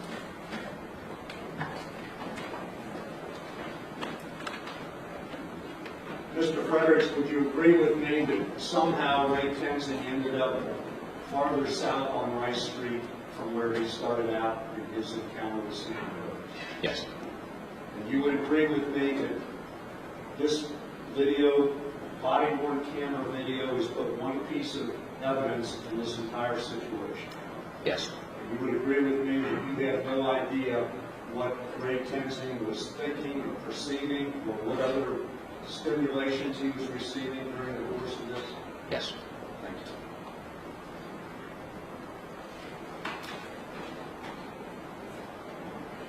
There's no doubt in your mind from your analysis that that car, Sam DeBose's car, had moved prior to the gunshot being fired, correct? Correct. Would you agree that this was a rapidly evolving occurrence? Yes. Would you agree with me that anybody watching it could perceive and see different things?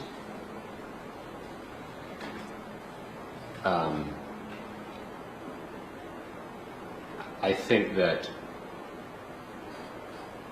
yes, anybody watching this video would have a perspective based on many things, and that perspective may not be shared by everybody.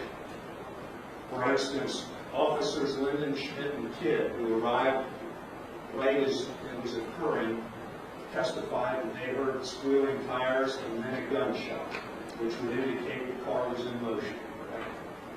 They are mistaken about the squealing tires because that would have been recorded at the camera. They might have heard squealing tires somewhere else. The camera would record, we would have a reproduction of that audio, a lot more likely than they would be able to hear it because of the proximity of the car. They may have heard squealing tires that the camera didn't hear that was not in the area of the camera. You're not suggesting they're lying? Absolutely not, no. And Alicia Napier, who was in that silver car depicted there, indicated in her testimony, among other things, that she heard a gunshot and then the car moved. Correct, and I think that's consistent with the video. Gunshot, then hearing the car move. The car moving, I thought you testified the car moved before the gunshot. I'm sorry, sir, what you said to me was she heard a gunshot, then the car moved. That was what she heard. I agreed with that. And would you wouldn't call her a liar if she said that the car moved after the gunshot? But the car did move after the gunshot, I agree with that. But it was moving at the time the gunshot occurred also, correct? It had, for about 1.1 seconds, I believe there was motion forward. Pardon me, 0.9 seconds is the timing between the time we know the car has not been moving to the shots fired. Somewhere in there, we know the car started to move. So I guess if I just heard all that correctly, the car was in motion when the gunshot was fired, correct? That is correct. And if Alicia Napier testified it was not in motion when the gunfire occurred, she misperceived the situation, correct? This is the woman driving toward the vehicle? This is the woman who was seated in the silver car, watching through her rearview mirror. I don't think that she would necessarily be incorrect from that perspective because the forward motion would have been very, very short. So I don't think that from her perspective she would have been able to perceive the motion forward, so I wouldn't say she's inaccurate or that her observation is inaccurate. Would you agree with me that everybody from every different viewpoint would perceive things differently? That's why we have this record that gives us an unbiased perspective of what occurred. And you keep referring to forward motion. There was also motion to the left, correct, of that car? I don't think it would have been measurable, but there would have to be some movement toward the center of the roadway as the vehicle moved forward, but probably not measurable within that, between the time it started to move and the shot fired. Somehow the car had to turn left to get around Alicia Napier's car parked there, correct? I do not agree with that, no. That implies a turning as the car is moving, as opposed to just going straight. When I examined where the cars were, that perception of where the impact was could have been a straightforward movement if the wheels were canted slightly. Also, we're going uphill, so if the wheels are turned, the resistance would cause that turn to increase, just because of the nature of the hill and the movement of the tires. That's pure speculation on your part. That is correct. Yeah, I would agree with that. Were you able to determine in your analysis how far Ray Timsing moved up or up the hill from the point where the traffic stop started, where he was stationary with Sam DeBose at the side of his car, to the point where he disengaged from it and was getting up as we just saw? From the point of the shot, or the point right before the shot of the B post or A post? Well, I guess those are different because the car was in motion at the point of the shot, correct? It didn't move. Well, we have a number of different variables. We have the first position, where he is first engaged, standing behind the B post. He then moves to a position where just by the A post, so conceivably a couple of feet, vehicle still not in motion. Then we have the activity, and in that last second of time, as the vehicle begins to move, he doesn't go downward, so he is moving in that couple of feet, I don't know if his body shifts balance or it actually takes a step, but there is a movement forward with the vehicle in that 0.9 seconds before the shot's fired. So from that position to where he came off the vehicle. That's a good spot. Okay. How far?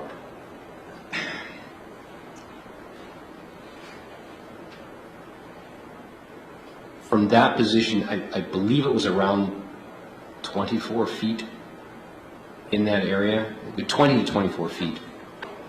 And that's where, not where he landed, but where he rolled and then was beginning to stand up.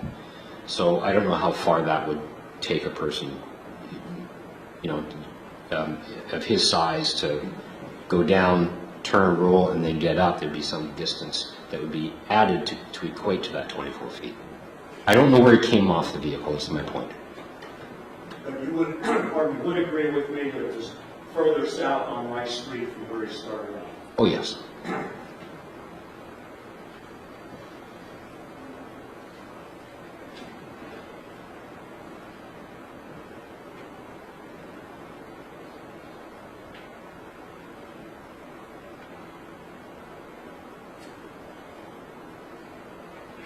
Mr. Fredericks, before I end, first of all, we can all agree that you weren't there when this happened, correct? Correct.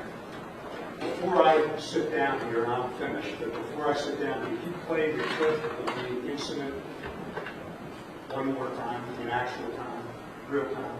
Yes. And from where to where, sir? Pardon me, from the point where Officer Tenzing is reaching to open the door to the point where the shot is fired or thereafter? Yes.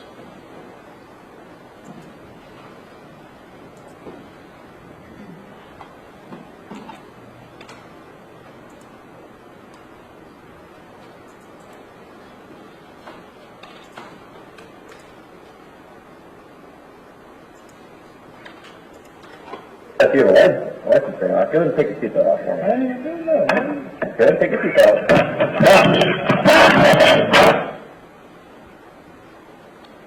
If I am correct, I read your written report, and I believe that you calculated that from the time he opened the door until the shot was fired was 2.853 seconds. Does that sound about right? Sounds about right. I've been up here, I don't know how long I've been up here, but yesterday, Mr. Graff and Reed questioned you for some period of time again this morning. We've spent literally 2 or 3 hours, I would think, talking about something that happened in less than 3 seconds. Yes. Would you agree with me that what we've done has just been engaging in 20/20 hindsight? No, this is forensics. Thank you. I have nothing Your Honor, just have a couple quick questions. Mr. Matthews made a statement that the defendant was holding on to the car. He's not moving of his own free will. Do you remember that statement? Yes. Now, isn't it true at that point, Mr. DeBose is already dead? Yes. And so he is not controlling the car? Or he's already been shot in the head? Yes. So we can't say whether, but he's already been shot in the head, and so he is not in control of the car, as best we know. That's what my understanding is, yes. Okay. So all of the,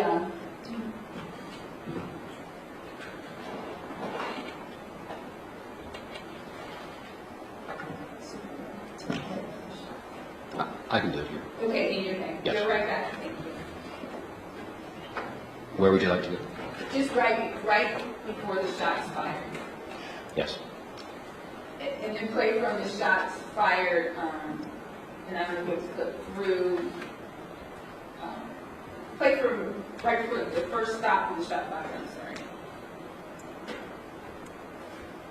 From where he's about to say, take off your seatbelt to the shots fired? Yes. You can figure out if you have a license or not. Go ahead and take your seatbelt off for me. How do you do that? Go ahead and take your seatbelt off.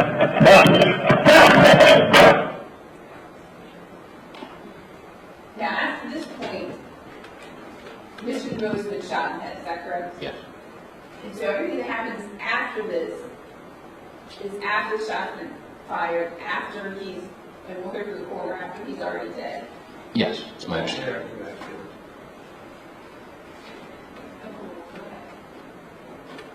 And at this point, it's your testimony that how far had the car moved? Based on this position at the A post where we last saw the car not in motion to the moment of the shot, the movement is a couple of feet.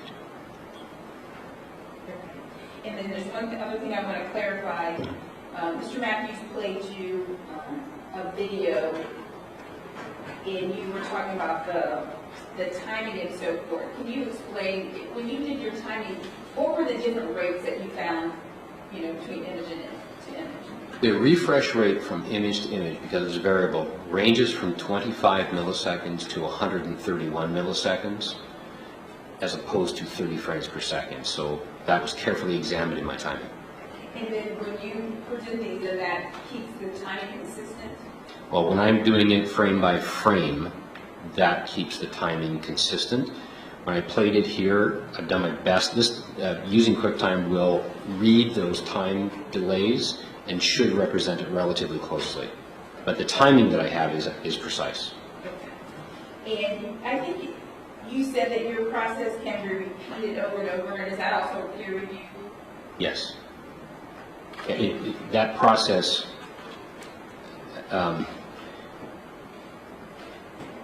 it's a forensic process that is repeatable because all the settings are saved, yes.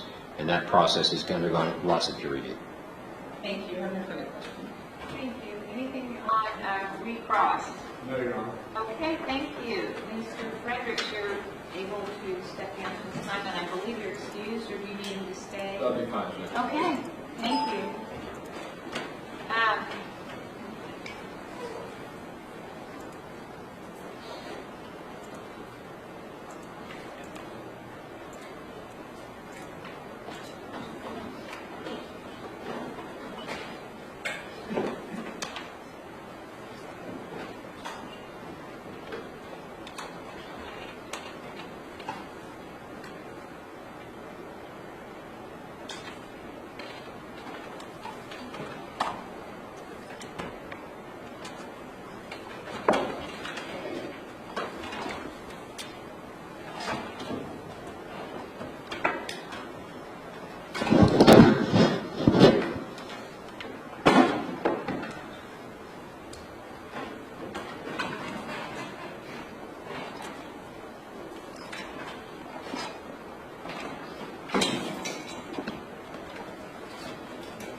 Ladies and gentlemen, I think this is a good point to break for about 20 minutes.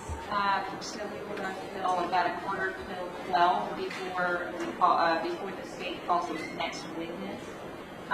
Again, no discussions about what has happened, and we'll make arrangements for everyone so that you guys can get to the restroom in an orderly fashion. There's a lot of you for one bathroom. It's like being at a concert, isn't it?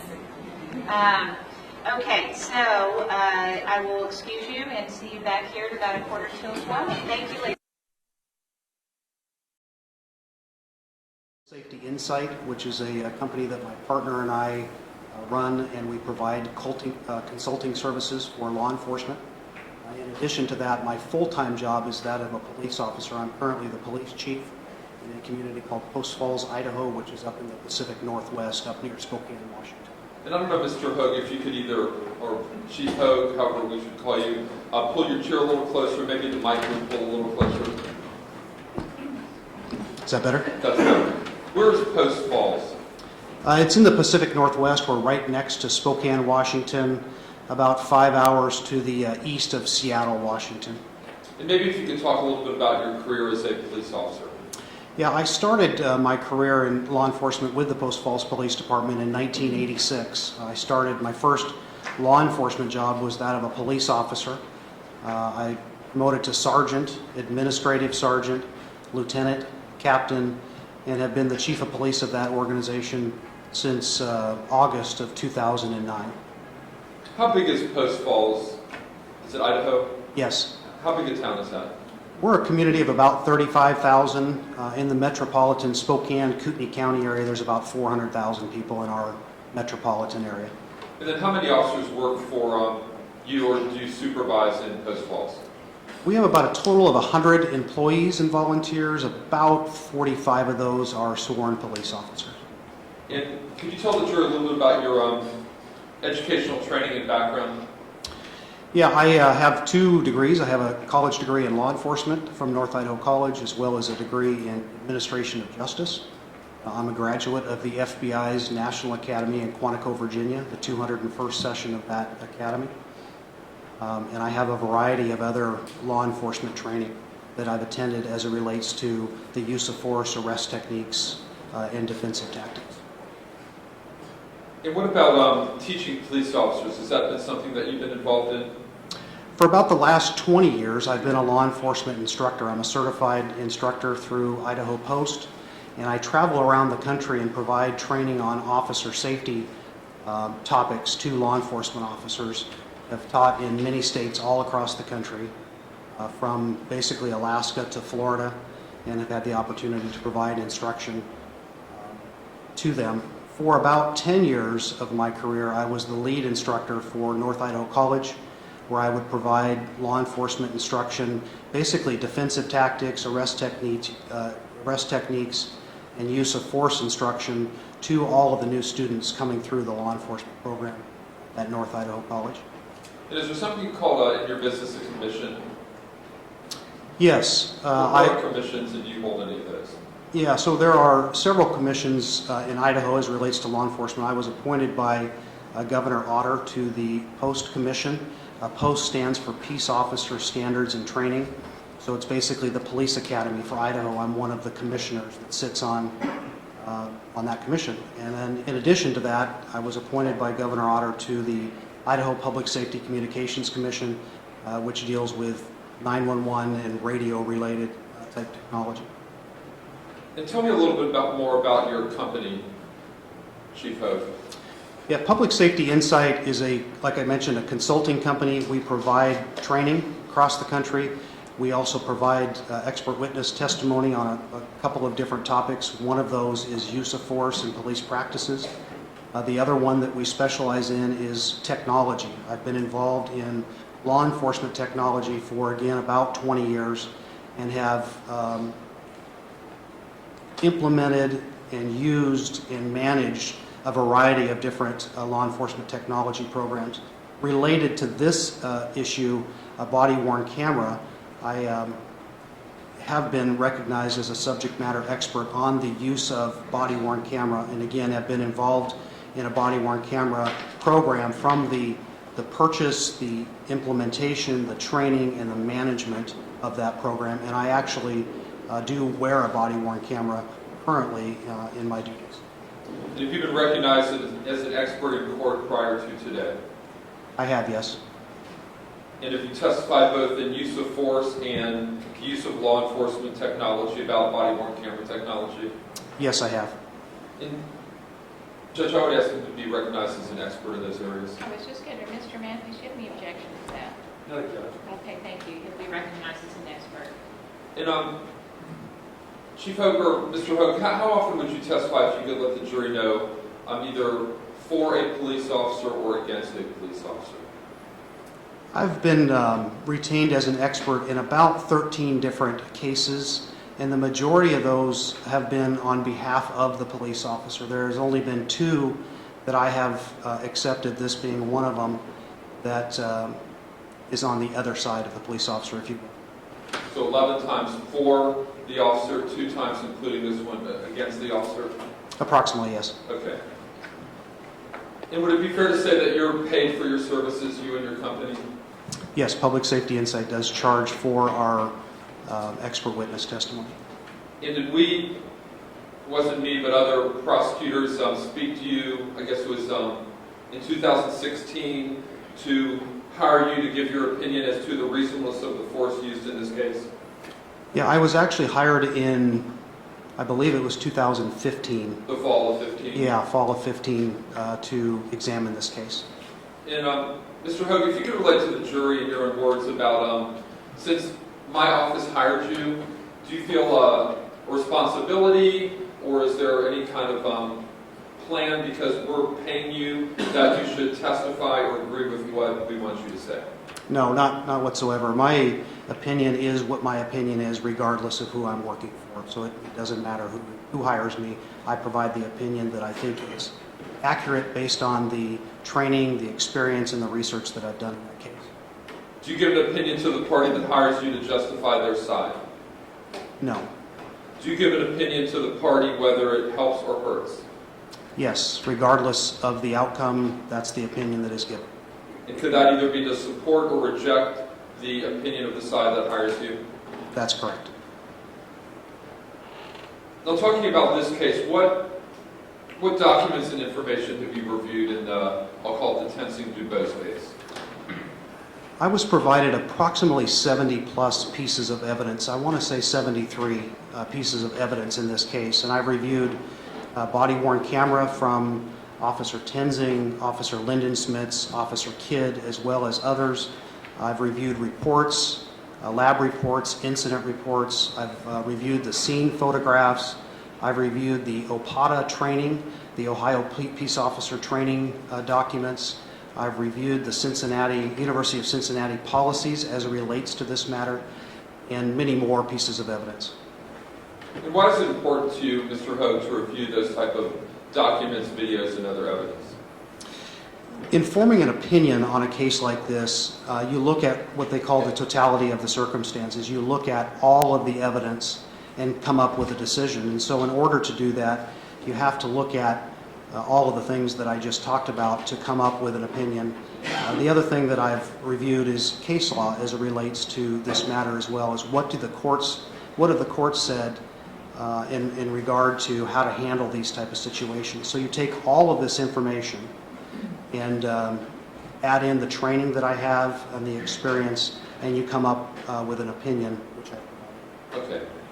And maybe if you want, if this is a good point, Mr. Hogue, to go through some of your findings in this case. Sure.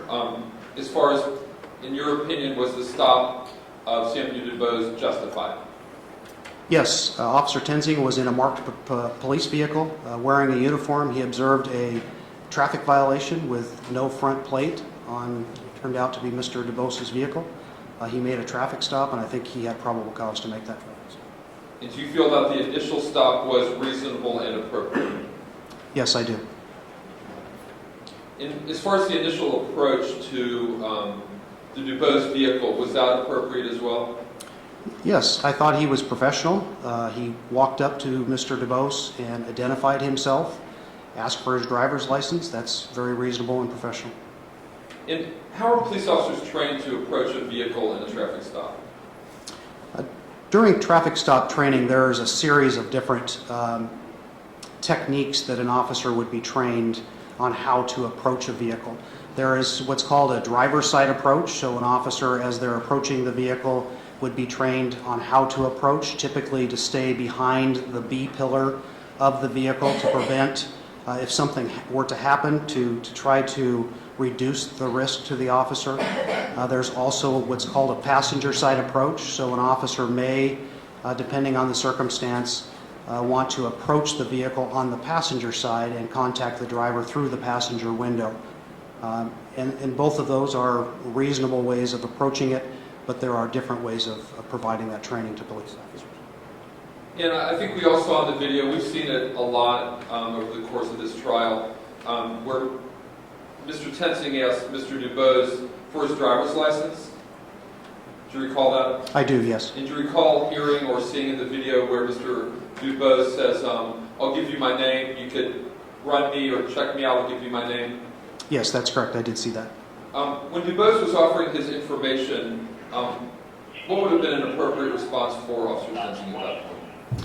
Well, when you're dealing with a driver of a vehicle, you want to identify them as quickly as possible. And so it would have been appropriate, being that Mr. Dubose was not providing his license, to at least get his name and date of birth. With that information, it would allow Officer Tensing to go back and run that name through NCIC or NLITS and be able to get a return and know and be able to confirm who he was who he was dealing with. Okay. And then after asking for the license, what happened next, Mr. Bode? Well, after asking for the license, Mr. Tenzing asked him several times for the license, and when he did not provide it, Officer Tenzing reached with his left hand for the door handle to open the door while asking Mr. DuBose to, I believe he said, take off your seatbelt or something to that effect. Okay. And what was Mr. DuBose's action or reaction at that point? Mr. DuBose at that time used his left hand to pull the door back shut. So Officer Tenzing's opening it and Mr. DuBose is pulling it shut. When Mr. DuBose pulled the door shut, is that something an officer should be concerned about? Yeah, I mean, I think it's something that is predictable. Sometimes police officers are aware that drivers are not always compliant with their requests, and so it's a predictable event. But it's certainly something that would escalate in the officer's mind that, hey, there's more happening here as the person becomes defiant. What would a reasonable officer do in that situation if the driver shuts the door after the officer attempts to open it? Well, the first thing that you would want to do is make sure that you're giving loud verbal commands to let the person know what's your expectation of them. And then at some point in time, if in fact they're still non-compliant, you would potentially place them under arrest if the situation warranted it. Okay. What did Officer Tenzing do next? Well, as Mr. DuBose was pulling the door shut, the vehicle starts very shortly after that point. And Officer Tenzing then lunged inside of the vehicle, and I believe in his statement he was attempting, he said, to knock the keys out of the car and prevent that, what he perceived as Mr. DuBose trying to flee. And in your opinion, was that what Officer Tenzing did at that point reasonable?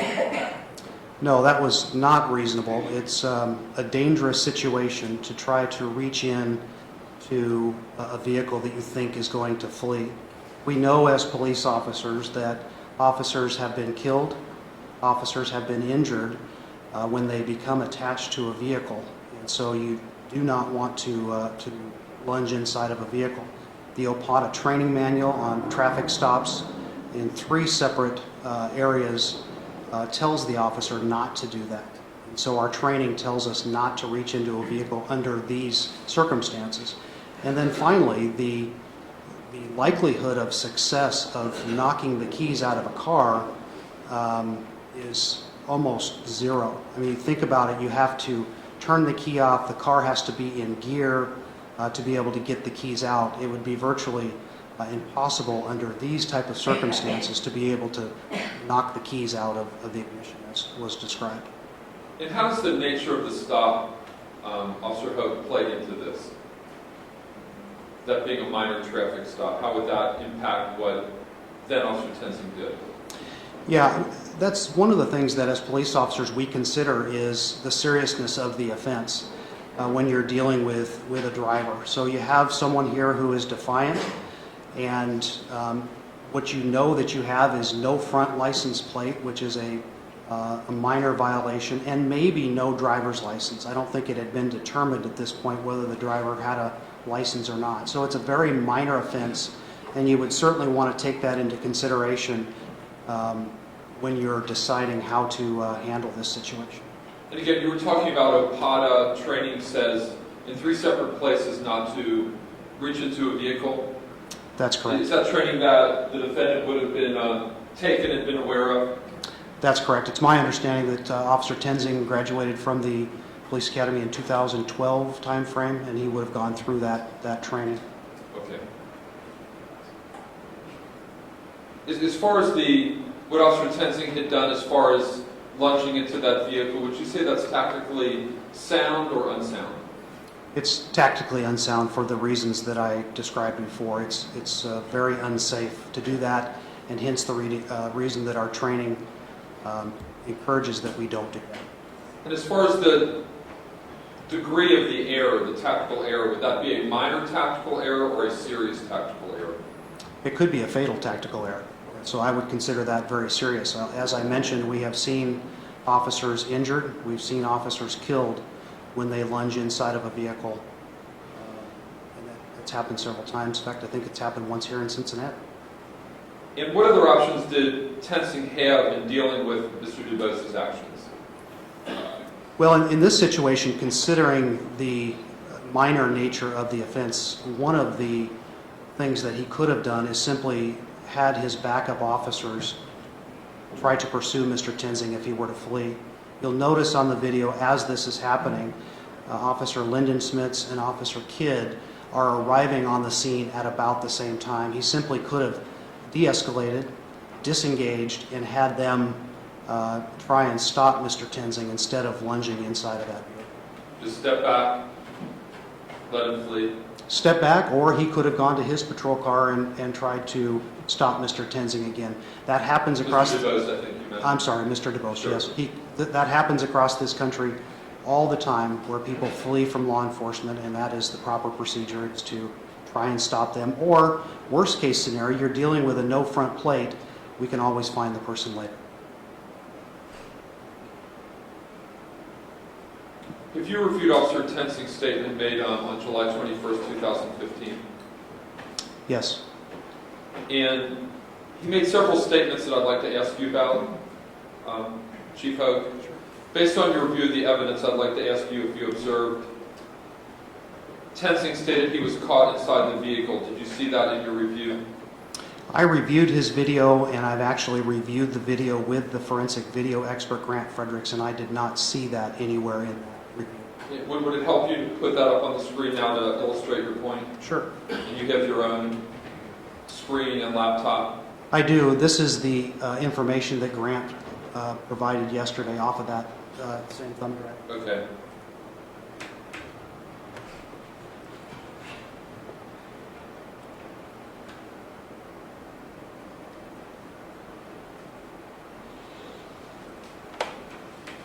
Judge, excuse me, if we're just going to rehash Mr. Fredericks' testimony, I object. Okay. I don't think we're going to rehash very much. This should be pretty brief, Judge. Okay. Objection sustained, and Mr. Keeper understands. Go ahead. He states he was caught inside the vehicle. Did you see that in your review? No, do you want me to go through this a Maybe little just bit? very briefly Okay. show us what you meant. Just very briefly, as you see Mr. Tensing reach into the vehicle, I can see at no time where he is caught inside of the vehicle. His left hand comes across the front of the steering wheel. Mr. Dubose, as his left hand comes off the top of the window, comes across or in close proximity to Officer Tensing's hand. But I can see at no time is his hand caught inside of this vehicle until you get to the point where you can actually see his hand grab on or touch the seatbelt of Mr. Dubose, which is Okay. right there. He states that as he was being dragged, my legs were kicking and flailing. Did you see this? No, I did not see that. He states that his arm was through the top portion of the steering wheel and lodged there. Did you see this? No, I did not see that. And he states, I just remember reaching up as far as I could and just discharging one round toward his head. Did you see this? No, in my, what we're seeing here in this video is the camera's perspective. The officer's perspective would be higher than this. And so when he talked about reaching up, I'm not sure how that could happen when the camera is lower at about chest level and his eyes are higher than that. He would be looking down or shooting down into the driver, not reaching up. Okay.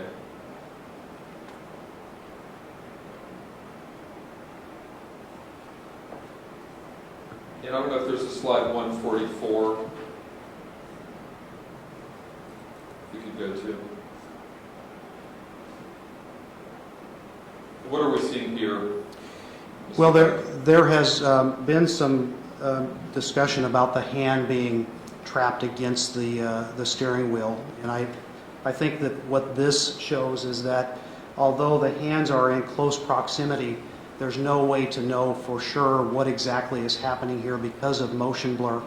The thing that you need to keep in mind is that this is happening very, very quickly. So I don't believe that, in my opinion, that even if there was contact here, because it happened so quickly, that Officer Tenzing could have even reacted to it. It happened so quick. Could you tell us, and maybe you could take that down for a second, the decision-making process that an officer goes through in a situation like this? Could you repeat the question? Sure. What type of decision-making goes through an officer's head in a situation like this? Well, there are several things that an officer is thinking about. Number one, what are the intentions of the driver? So they're thinking about what the driver is trying to do. They should be thinking about their safety as far as, what are some things that I can do that are tactically safe to address this situation. So there's several things that a police officer is thinking about as a situation like this is Okay. And is there like an acronym, OODA? Yeah, so that is basically reaction time.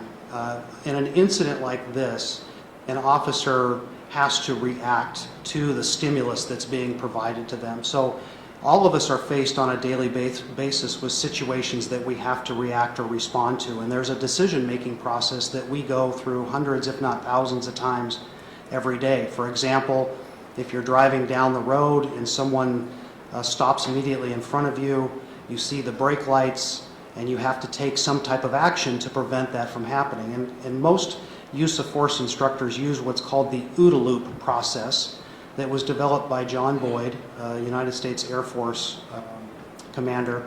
And the OODA loop stands for the 4 steps that it takes for someone to react to a stimulus. The first one stands for observe. So the officer would observe what is happening. The second thing is they orient themselves. So they try to decide, is this a friendly gesture? Is it not a friendly gesture? They're orienting themselves to it. And then they would decide how they're going to handle it.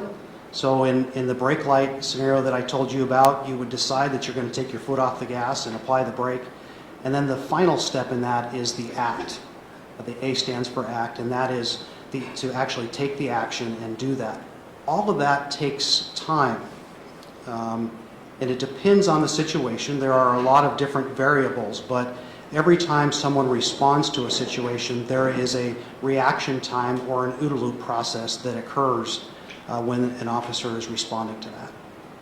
And then just going back briefly, Mr. Hope, to the incident itself, were you able to look at the video and some of the still frames to see when the gun of Ray Tenzing was actually produced to Samuel DeVos? Yes, I was. Do you have that you could pull it up?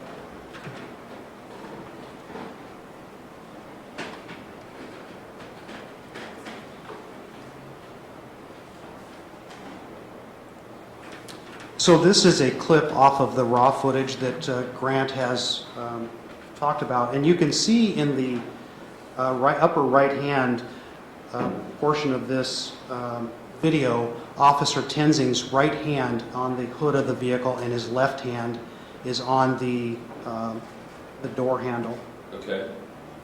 As we go through this, you can see that it's my opinion that this is about the time that Officer Tenzing is making the decision to pull his firearm based on the research that I have seen. Judge, I will object to his opinion on that. I understand he's an expert, but he's not It's inside. sustained and he's not allowed to give us. Judge, I would argue that he has been qualified as an expert. This is his area, and he is allowed to give his opinion. That's the nature of being an expert witness. No, I understand that. Go ahead, Mr. Judge, he's an expert on use of force, not on psychology or how the brain operates on my client. Sustained, I agree. He can, I think, speak to the generalities of what they anticipate officers. So maybe you could show us. Not Mr. Tenzing. I get that, Judge. On one of the clips, when the actual weapon is produced, if you could find that.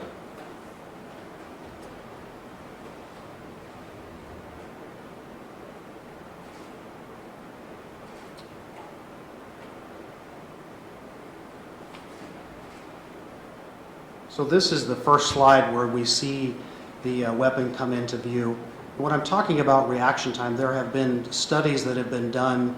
One of them is by the Force Science Institute that has timed a police officer an officer's response to a stimulus. So I mentioned about a stimulus and reaction time.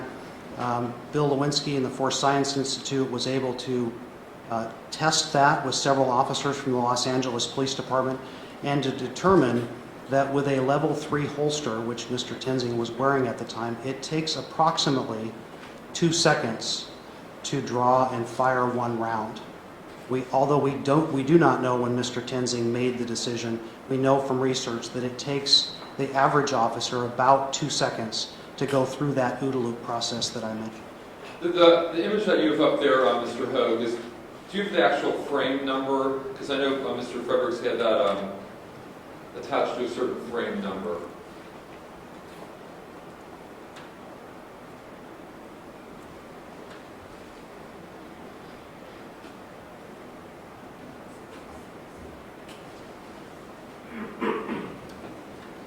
Looks like it's 166, yes, sir. and that's 1.222 seconds until the shot was fired. That's Is correct. that correct? That's correct. And the red line, first image of Tenzing's gun, would you agree with Mr. Fredericks' assessment that that's where the first image of the gun at that time? That is correct, yes. And based on your review, had the car moved at that time at all? No, based on my review, it had not moved at that time. Yeah, Judge, I'll object. He's not a forensic video analyst.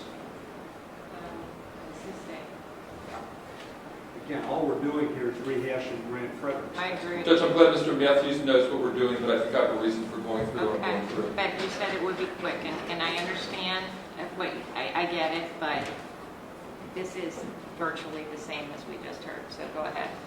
Judge, and his expertise is different. It's about the weapon, because he had talked about the Okay. reaction time. Okay. So as opposed to the 1.222 seconds prior to the shot being fired, you're aware of your area of expertise as far as the amount of time to going through that decision-making process, how long it would take to pull a weapon from a triple threat holster. But as I mentioned, the studies that have been done, it takes the average officer about 2 seconds to go through that process. And again, I do not know with Mr. Tenzing the decision-making process, but I'm talking about the average police officer. It's about 2 seconds. Would that be 2 seconds before 1.222 seconds that we're seeing on this frame? It would be 2 seconds from when the stimulus is observed, or if it's an audible stimulus, of when it's heard. It's about 2 seconds. Okay.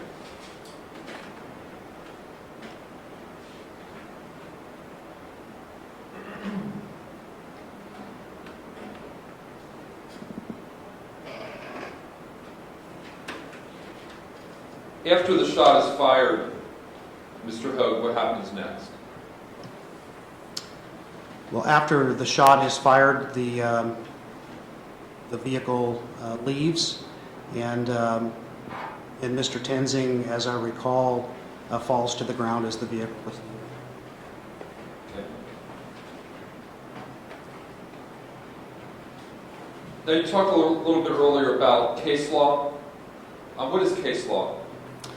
Well, there are several cases that the courts have decided that guide law enforcement officers across this country. It doesn't matter if you're policing in Ohio or Idaho or anywhere else in the United States. There are Supreme Court decisions that all of us have to follow. If you were to look at the post-training from all 50 states, some of these cases would be in there. And there are 2 of them that are, in my opinion, very important in this case. And what are those? And maybe if you could explain what you mean by that.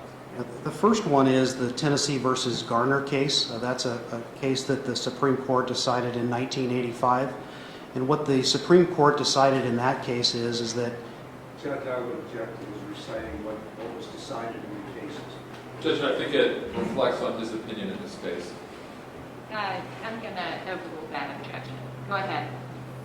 What the court ruled in that case is that an officer cannot shoot a fleeing felon unless they have probable cause to believe that their life is in danger of injury or death, or somebody else.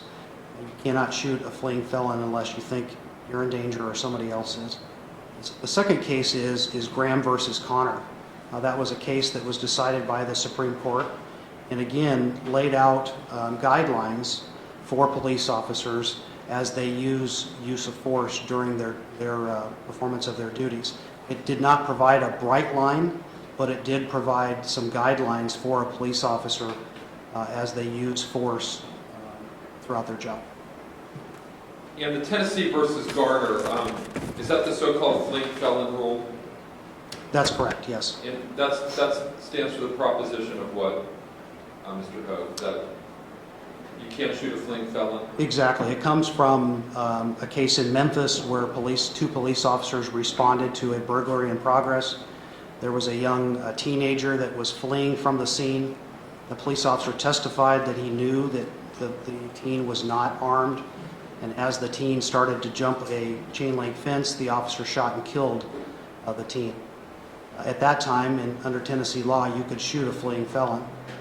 Well, that case was taken to the Supreme Court, and the Supreme Court ruled that you cannot shoot a fleeing felon unless you can articulate the danger to the police officer or the citizen.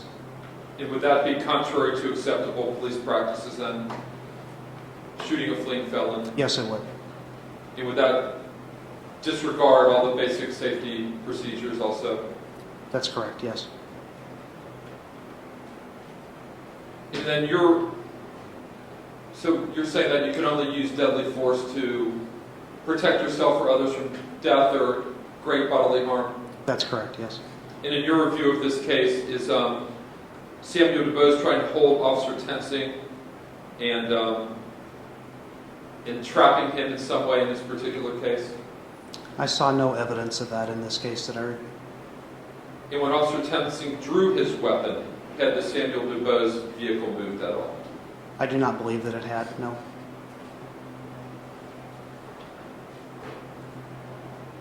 In talking about Graham versus Connor and the justification defense, do you feel that Officer Tensing created the situation giving rise to this incident? There's a term that is used called state-created danger. What that refers to is when an officer uses unsound tactics during a predictable event, can set off a chain of events that end in tragedy. So when an officer lunges inside of a vehicle and then cites that as the reason that they needed to use the elevated level of force, that is, in my opinion, commonly referred to as state-created danger. So it's a situation that the officer creates, but then they cite as the reason they use that elevated level of force. And do you feel that at that time Officer Tensing violated training? He did, yes. And how did he violate training? Well, as I mentioned, the training through Ohio states that a police officer should not reach inside of a vehicle. There are several magazine articles. There are several other things that officer should know that they should not reach inside of a vehicle. Did he violate commonly accepted police practices? Yes, he did. Were his actions dangerous and unreasonable? I believe that they were, yes. He stated that he reasonably feared he was in danger of death or great bodily harm, and his only option was to do what he did. Did you see all that in your analysis? No, I did not see that.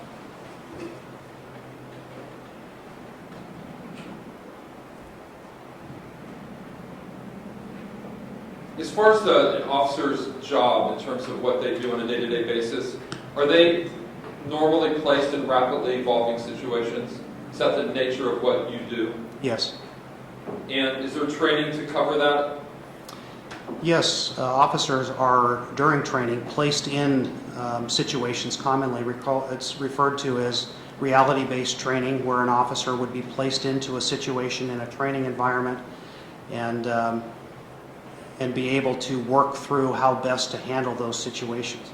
We encourage officers all the time to not get complacent and be thinking about what could happen. If it's a predictable event, it can be prevented.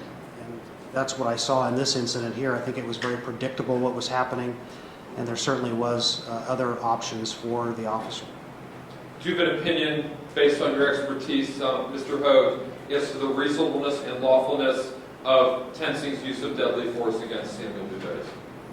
In my opinion, after reviewing all of the evidence, it's my opinion that his force that he used was unreasonable in this circumstance. And as far as the shooting of Mr. Dubose, was that justified or not justified? It was unjustified in my opinion.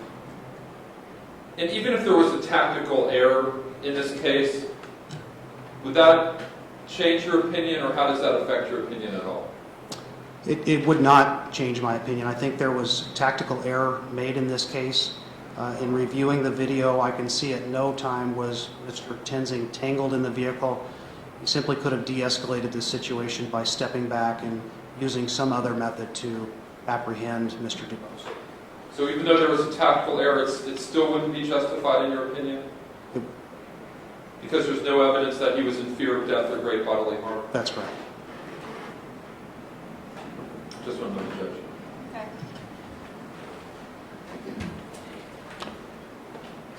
That's all I have, Judge. Thank you. Okay, Mr. Matthews. Thank you, Your Honor. Chief, you came from Idaho to testify today, correct? Not today, but yes, I did come from Idaho. Yes, That's where your home base is? yes sir. And you indicated that you were asked by the prosecutor's office to review this case and render an opinion as to whether or not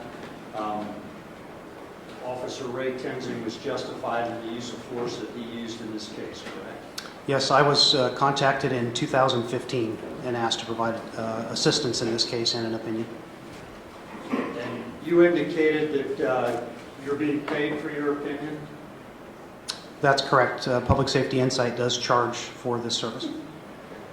And I think if I heard you correctly, that you have testified previously on behalf of police officers 13 times? I've been retained as an expert. I don't know how many of those I've actually testified in court. I have not testified in all of those in court, but most of the work that I do is on behalf of police officers. And if I heard you correctly, Ray Tenzing is the second cop that you've testified against, correct? Or rendered an opinion against. That's correct. And it's a fair conclusion on my part that if the prosecutor hired you and you had an opinion different from what the opinion is you just expressed, you wouldn't be sitting where you are today, correct? Yeah, I don't know what the prosecutor would have done if we hadn't agreed. Okay. Let's start. Judge, and if I could, I think Mr. Matthews knows there's a rule that if he would have disagreed, we would have had to disclose that to the defense at that point. Thank you. Let's start, Chief Hogue, with the incident itself. July 19, 2015, approximately 6:31 p.m. You saw the start of the video, correct? That's correct, I did. Did you observe Officer Tenzing seated in his cruiser at the very beginning of that video, stationary, as Sam DeBose's car came southbound on Vine Street? I did see that, yes. And did you see what Officer Tenzing did at that point? Well, could you... Let me Okay. be more specific. Did you see Officer Tenzing punch the license plate that was on the rear of that vehicle into his MDC, his mobile data computer? I believe that I did see that, yes. And did you see what popped up on the screen? I don't recall exactly what popped up on the screen. Okay, well, you indicated in your testimony that Ray Tenzing stopped Sam DeBose for a minor traffic violation, correct? That's correct. Are you familiar at all with the laws of the state of Ohio? Limited. I think we could probably agree that no front license plate, no matter where you are, is a minor traffic violation, correct? That's correct, yes. Are you aware that on that screen, when he punched in that rear license plate, that it came up that the owner of the vehicle was under a license suspension? I am aware of that, yes. I do recall seeing that. And do you know what type of offense that is in the state of Ohio to drive under suspension? I believe it's a misdemeanor offense, but I don't know for sure. If I told you it was a misdemeanor of the first degree, that's the most serious degree of misdemeanor there is in the state of Ohio, and it carries potentially up to 180 days in jail and a $1,000 fine, would you call that a minor traffic violation?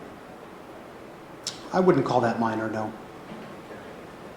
So Officer Tenzing has the information, there's no front license plate, the registered owner of the vehicle is under suspension. You don't know whether he knew the driver of that vehicle was male or female. He said in his statement on July 21st that he did not know. So he proceeded, and I believe you'll agree with me, you saw this on the video, he proceeded southbound on Vine Street toward Phil Street, correct? That's my understanding, yes. And it's my understanding you've been here 3 or 4 times now to Cincinnati, correct? That's correct, yes. And you've been up there on Phil Street and Rice Street a couple of times at least, correct? I've been up there twice, So you are somewhat familiar with the area we're talking about. yes. And did you notice as Officer Tenzing followed Sam DeBose onto Phil Street, did you notice in that video how he hit the yelper on his siren a couple times? I did observe that, yes. And do you know from reading Ray Tenzing's statement that he had already lit up Mr. DeBose, that has activated his lights to signal him that he was behind him? Yes, I did hear in the statement where he reported that he was slow to stop, is I think the words that he used. As a police officer, when an individual and a driver is slow to stop, does that set off any bells or alarms in your head? There can be several reasons that someone is slow to stop. Throughout my career, I've had many times where people have been slow to stop. It can be from they haven't seen you back there, so maybe someone's driving that's elderly, to someone with criminal intent. So it can be a variety of different reasons why someone is slow to stop at a traffic stop. But generally, it would cause you at least a mild amount of concern, correct? That's correct. Yeah, it'd be something you would keep in your mind. Okay. And Mr. DeBose finally turned the corner and went on around to Rice Street and stopped, correct? That's correct. And Mr. Tenzing got out of his cruiser, walked up to Mr. DeBose's car. You saw that, correct? I did see that, yes. And his approach, I believe he testified, was there was nothing wrong with that. He identified himself as a University of Cincinnati police officer, Ray Tenzing, correct? That's correct. And I believe that he informed Mr. DeBose in response to one of Mr. DeBose's questions that he was stopped for no front license plate, correct? That's correct. And he never said anything about the registered owner of this vehicle is under suspension. Do you agree with me there? I believe that's true, yes. Would you agree with me that perhaps withholding that information from the driver is a legitimate investigative technique just to gauge how honest the person you're dealing with might be with you? Yeah, I would agree with that, yes. Okay. So the next thing that happens, and I'm paraphrasing here, but would you agree that Officer Tenzing asked Mr. DeBose several times for a driver's license in one form or another? He asked him, do you have a license? So on and so forth. Yes, he did. And he never got a response, a legitimate response from Mr. DeBose one way or another, correct? Well, the response that he got is Mr. DeBose offered him his name. He said, just run me or something to that effect, but he did not get a driver's license. And that would have been after several requests, correct? That's correct. Would that, in and of itself, cause you as a police officer to have a little concern about what you were dealing with? Yes. Next, I believe on the video, Mr. Officer Tenzing asked Mr. DeBose, what's that down there between your legs, or something to that effect. And Mr. DeBose handed him a bottle marked gin, correct? That's correct, yes. As a trained police officer, would that raise your antennae, cause you to be a little curious? I think Mr. DeBose identified the content in the bottle as air freshener, I think is what he said, or something to that effect. But yes, that would add to your curiosity as a police officer. Would that make you think that perhaps I might be dealing with an OVI or DUI kind of situation? It could, yes. Or if you heard that the contents of the bottle were air freshener, would that cause you to think, well, as a trained police officer, perhaps this guy's carrying that to cover up, to mask the odor of dope that might be in the car? There are some times where that does occur, yes. Now, the next thing that happens is, at some point, Sam DeBose offered Ray Tenzing his name, and you can run my name and my social security number, something to that effect, correct? That's correct. And that's after all these things that we've just described that might arouse your curiosity. That's correct. As a trained police officer, if somebody said, go run my name, or you can run my name or run my social security number, would you just turn your back on them and walk to your cruiser and do that? Or would you think perhaps maybe I ought to detain this individual and not turn my back on him until I figure out who he is and what he's up to? In my opinion, you would want to get the name and date of birth. You would not turn your back on them. That's certainly something you wouldn't do, but you could write down the information, at least so that you had it if something were to go bad. You would have their name and date of birth. That would be, in my opinion, the first thing that you would want to do when you're contacting somebody. Well, how about when you've been given sort of the runaround about who he is and so on, and whether he's got a license? Would you at any point think maybe I'll detain him, get him out of the car, make sure he's under control, and then I'll go check further into this? The first thing that I would do is always get that name and date of birth.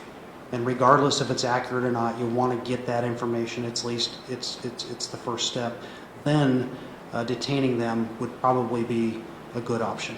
And I think if I read your training, you train in handcuffing techniques, correct?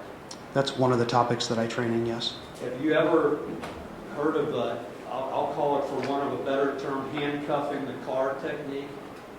I have heard of that. I believe Caliber Press does instruct that technique in handcuffing.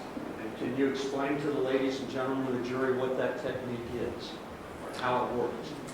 I am not completely familiar with it, but basically it's my understanding that the technique is to handcuff and secure the person while they're inside of the vehicle in the driver's seat. I personally do not use that, but I have heard that it is used and taught by Caliber Press, which is a national training organization. Do you know the name Scott Hughes? I am familiar with Scott. I've never met him, but I am familiar with that name. Scott Hughes is with Caliber Press, correct? Yes, I have read some of his articles in Law Officer magazine. You didn't see him out in the hallway today?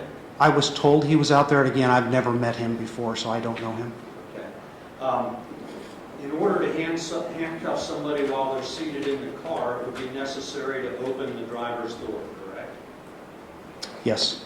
So when on the video, when Ray Tenzing says to Sam DeBose, until I can determine who you are, go ahead and take your seatbelt off for me, would that indicate to you that perhaps he was going to handcuff him in the car and get him out and detain him? I don't know what his intent was at that time, but that could have been something he was planning on doing. And let's back up for a minute. Do you remember on the video where Sam DeBose says, I have a license plate, it's in my glove box? I do remember that, yes. And remember him opening the glove box and reaching in there and Ray Tenzing saying, don't worry about it, that's not where it goes? Something to that effect, yes. Would that indicate to you that Tenzing wasn't his main concern, the license plate? I don't know what his main concern was at that time. Would the fact that he took the gin bottle and put it on the roof of Sam DeBose's car indicate to you that perhaps he's going to come back and figure out what that's all about at some point? I don't know. I mean, it would be common if someone hands you something that you would immediately get it out of your hands. You want to have your hands free when you're dealing with someone on a traffic stop. Okay, so when Ray Tenzing begins to open the car door, your testimony is that having consulted with Grant Fredericks and looking at the video, you can't see any point where Ray Tenzing is entangled in that car, correct? That's my opinion, correct. And you would agree with me that this entire incident happened in a split second, a matter of seconds, correct? Very quickly, yes. And would you agree with me that it was a highly stressful situation? Probably for the officer involved? Well, I believe that it was stressful, but I think that Officer Tenzing created a lot of that stress by not de-escalating this situation. And I believe you testified that officers Lyndon Schmidt and Kidd could be seen in the video arriving on the scene, correct? You can see the vehicle pull up, yes, that's correct. And you agree that the body-worn camera that Officer Tenzing was equipped with, recorded only what that camera was focused on, correct? Yeah, that's correct. The body-worn camera sees what the camera sees. It does not see necessarily what the officer sees in that situation. So you don't have any idea whether Ray Tenzing knew that Kid and Lyndon Schmidt were arriving on the scene or even coming to the scene?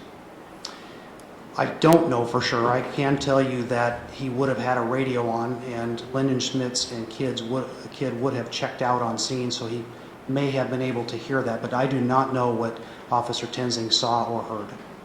And one of the things I think you said was Officer Tenzing could have merely backed away and let Kid and Lyndon Schmidt pursue the car if the boys took off. That would be one option of how to handle this. One option would have been for Tenzing to get back in his cruiser and go chase after him, correct? That would be another option, yes. Of course, you don't know what was over the top of that hill there on Race Street, whether there were kids out playing in the street, do you? At that time, I do not know. Would you agree with me that police pursuits are very dangerous, both to the officer involved, the person being pursued, and to civilians and other motorists?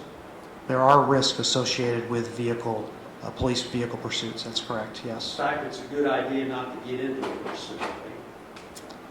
Yes, if you can avert that, that's correct.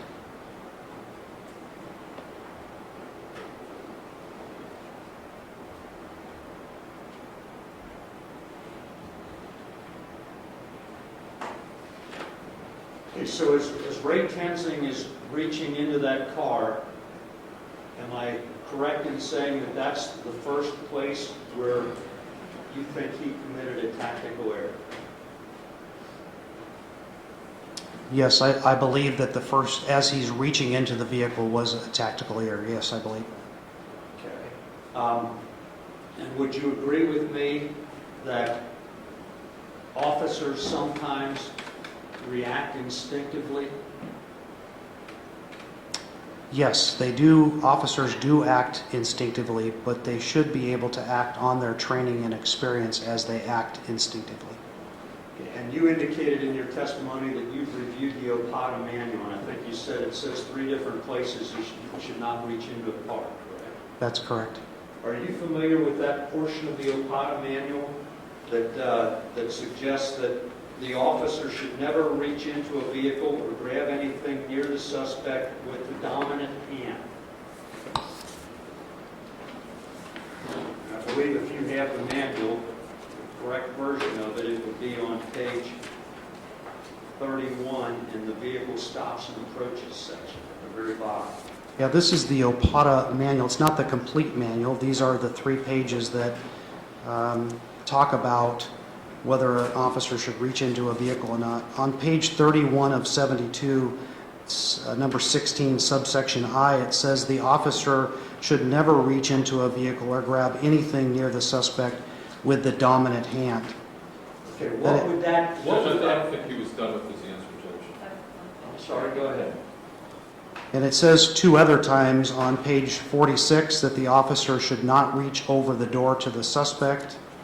And then on page 50, number 17, it says the officer should not reach over the door to the suspect. So on 3 separate occasions in this training material, it would encourage the officer not to reach over the door to the suspect. What does that section I, the first section you read, what does that mean when it says don't reach in with your dominant hand? Well, obviously, your dominant hand is your strong hand, and so it's talking about not reaching in with your gun hand is the thought process there. But it does clarify it that you shouldn't reach across it at any time later on in the manual. But right there, that would suggest to me, if I'm reading the English language correctly, that it doesn't say you should never reach into a car, correct? Well, on that specific I, it says you shouldn't reach in with your dominant hand. That's correct. Which would suggest that the opposite's okay, that you can reach in with your non-dominant hand if I- you're going to do it?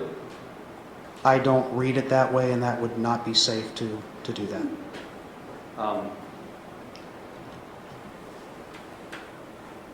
And we know from, you've examined Ray's holster, correct? I have, yes. We know that the dominant hand for Ray Tenzing with reference to shooting would be his right hand, correct? That's correct. You know from the video that he reached in with his left. That's correct.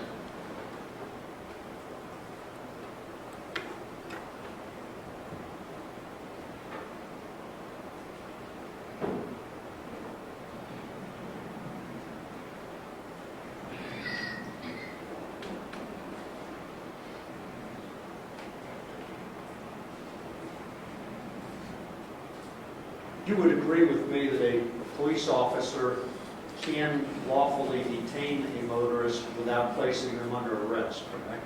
That's correct. There wasn't anything wrong with Ray Tenzing's decision to try to get Sam DeBose out of the car. Yeah, I don't know if he was trying to get him out of the car, but I think if he was trying to handcuff him inside the vehicle or get him out, would have been proper. Okay, well, let's look at Sam DeBose here for a minute. We know from your testimony already that he didn't stop immediately, correct? That's correct. We know that he had a bottle of marked gin on the floorboard between his legs, correct? That's correct. And you indicated that those things would all raise a little suspicion in your mind as a police officer, correct? Yeah, those would all add to the predictable nature of this incident. Yes, that's correct. Okay, when Ray Tenzing started to open the car door, Sam DeBose grabbed that door and pulled it shut, correct? That's correct. Would you agree with me that that's an active form of resistance? The way it was described by the investigator was it was an act of defiance, and I think that Officer Tenzing on July 21st called it a little aggressive. And I think I would agree with that statement that that is a little aggressive. Well, and does that equate to resistance? I believe it is resistance, yes.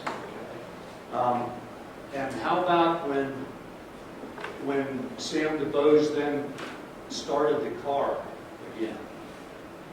Would you characterize that as further resistance? Yes, I would. And how about when Sam DeBose dropped the car in the drive? Would you call that even a little further resistance? Yes, I believe so. And how about when he mashed the accelerator? Would you call that an active attempt to do something to the officer? A felonious assault on that officer? If the accelerator was mashed intentionally, I would agree with that. I don't know that that was the case in this circumstance. And how about if the accelerator was mashed intentionally and the car was steered to the left into the officer standing next to it? I do not believe that this vehicle was intentionally steered to the left. I think that the actions that were taken as that vehicle left the scene were unintentional on behalf of the driver due to the shot to the head. And that's your opinion, correct? That's my opinion, yes. And are you disagreeing with your partner, Grant Fredericks, as far as whether the car was in motion before the shot was fired? Well, to clarify, Grant is not my partner. Grant is simply the video forensic analysis expert in this case. Could you repeat the second part of that question? Okay, well, let me go there with that for a minute. You brought Grant Fredericks into this case, correct? That's correct. Do you disagree with his opinion that the car was in motion by the time the shot was fired? No, I do not. According to Grant, the vehicle had moved slightly, and I would agree with that analysis. Now, you testified about a Supreme Court case called Tennessee versus Garner. Mr. Teeger had you talk about that being the fleeing felon rule. Correct. And would you agree with me that this case has nothing to do with a fleeing felon? Well, this has to do with somebody who's fleeing the scene. This case here in Tennessee versus Garner prohibits shooting anyone fleeing the scene unless it meets this criteria. Well, that's not what you said before. You said it prohibits shooting a fleeing felon, correct? That's correct, but you also could not shoot somebody that is a fleeing misdemeanor or an infraction either. And Ray Tenzing hadn't been given the opportunity by Sam DeBose to discover that, in fact, he was a fleeing felon. Ray Tenzing hadn't found the dope in the car yet, correct? That's my understanding, that he did not know about that at that time. Would you agree with me that Ray Tenzing was shooting Sam DeBose because he was hanging on the side of the car and Sam DeBose was actively trying to kill him or seriously injure him? I would not agree with that, no.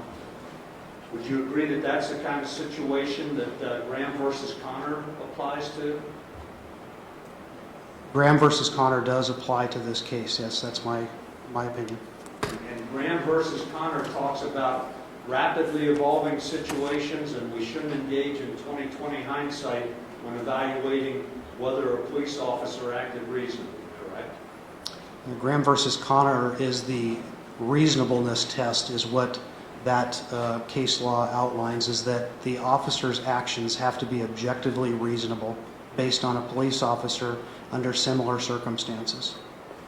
And these ladies and gentlemen are going to be required, even though they're not police officers, to try to place themselves in Ray Tenzing's position during this brief encounter with Sam DeBose when they decide whether he was justified. Do you agree with that? That's correct. You will be the ultimate decision.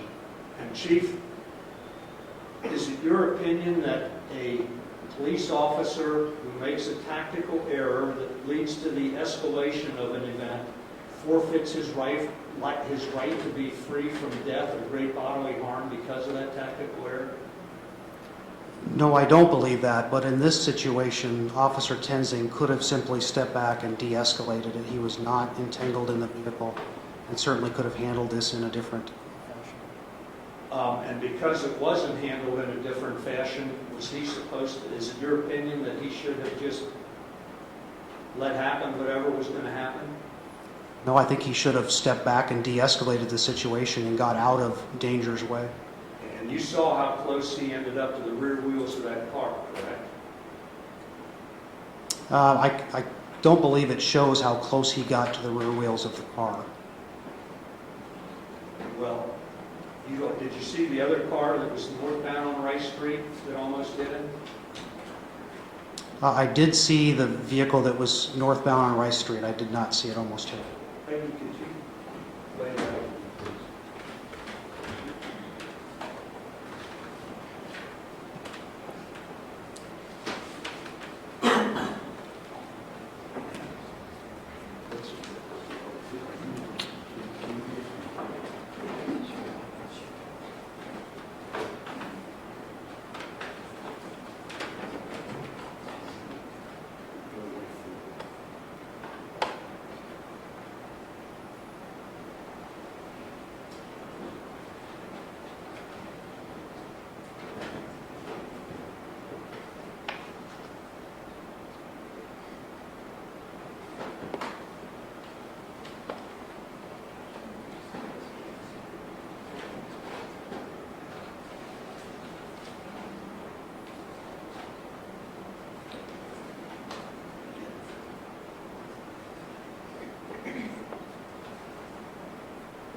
Chief, can you make that out there? It's a little blurry, but I can see it, yes. Can you see Officer Tenzing's left foot and his right foot? I do see that, yes. Do you recognize that as the side of the automobile? That's correct. Would you agree that he was within inches of that car? I don't know from looking at that vehicle how close that he was, but as I mentioned, had he stepped back and de-escalated the situation, that photograph would not have occurred. And you indicated in your testimony that Ray Tenzing lunged into the car. Is that your word? That would be my word, yes. And what is your definition of lunge? It's difficult to describe, but I could show you on the video, basically him reaching into very quickly into the vehicle. What we saw in the video there, or what you've seen on the video, is what I would consider lunging. Okay, a quick reach as opposed to diving in with his whole body? Correct. Right. Would you agree with me that part of the Graham versus Connor decision by the U.S. Supreme Court says that it's not fair to look at something in an event such as this through 20/20 hindsight? That's correct. That is part of the Graham versus Garner, yes. You have to put yourself in the position of a reasonable police officer on the scene during the rapidly evolving events, correct? That's correct. That's part of the reasonable test, a reasonableness test. That's correct. And would you agree that what you've done, what Grant Fredericks has done, what we've all done here, is looking at this event with 20/20 hindsight? Yes, we are looking at it with 20/20 hindsight, considering all of the evidence. Would you agree that none of us has any idea what Ray Tensley was experiencing on July 19, 2015, at 6:31 p.m.? I do not know what he was feeling at that time, no. I have nothing further. Okay, thank you, Mr. Matthews. Mr. Cheever, redirect. Judge, I've got nothing on redirect. Okay, thank you. Judge, would he be Is it excused on? as well? Yeah, is it Oh. Captain? I'm sorry. Chief Hope, you may step down. I apologize. I should have written it down, the title. Judge, May I step down? can he be He needs- excused as well? Absolutely, if you have no reason for him to stay. Thank you. Thank you, Judge.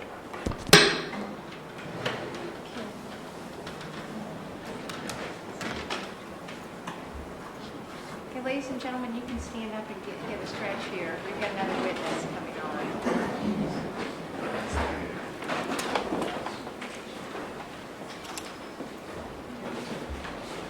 Okay, go ahead. We're back on the record. Go ahead. You do solemnly swear that the testimony you're about to give before this court and jury will be the truth, the whole truth, and nothing but the truth, so you I do. see for yourself. Make sure you talk directly into Judge, I'm just going to do some witness scheduling real fast on Mr. Gregory before we get started.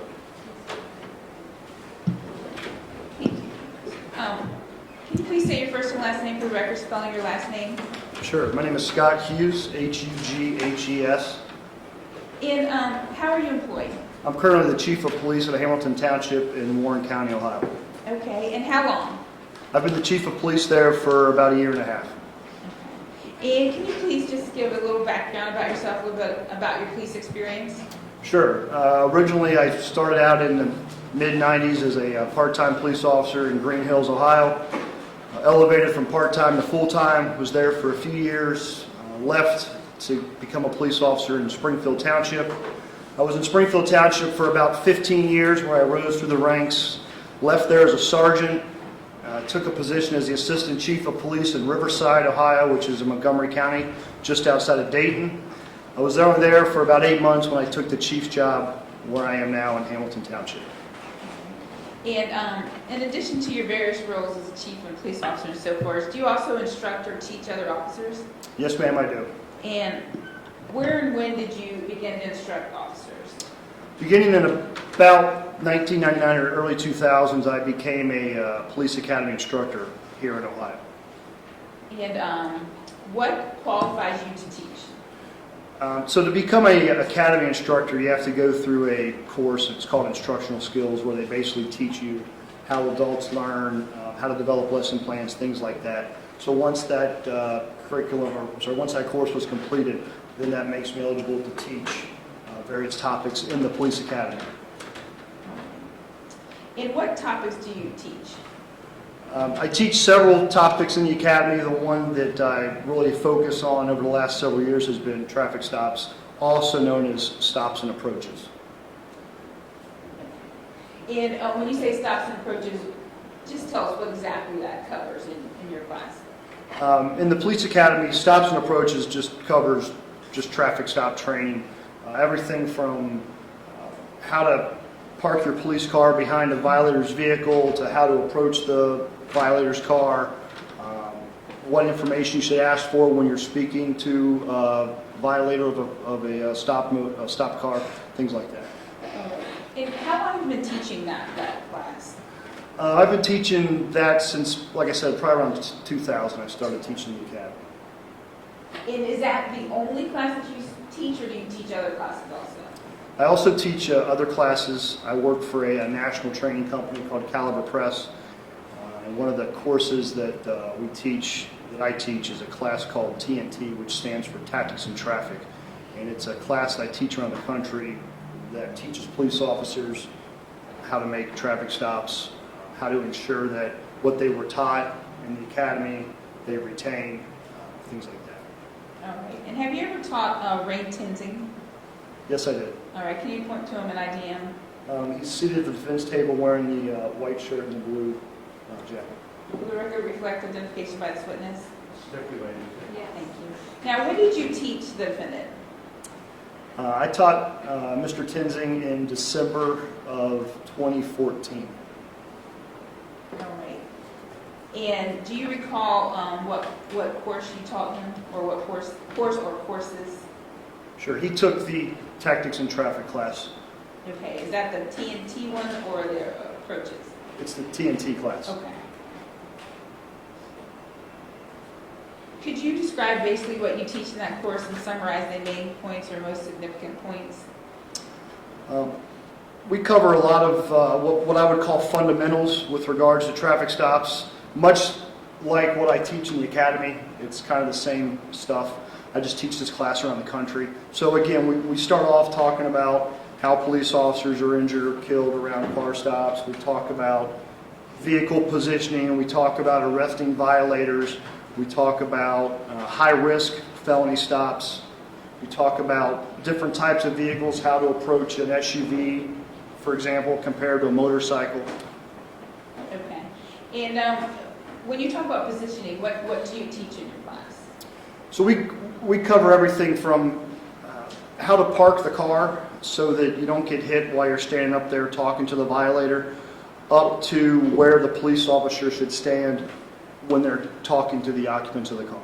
All right. Now, does your teaching change if there's just one individual in the car as opposed to 2, 3, 4? Do you have different things that the officer should do or take into account during a traffic stop with different numbers of people?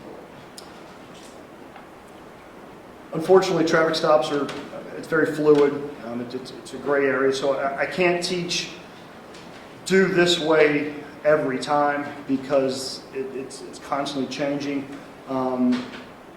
If I understand your question right, so for example, if there's 4 occupants in a car, 2 in the front seat and then 2 in the back, what we may suggest is that the officer doesn't go past the back door, because you don't want to be standing next to the door and your back be to the people in the back seat. Okay, all right.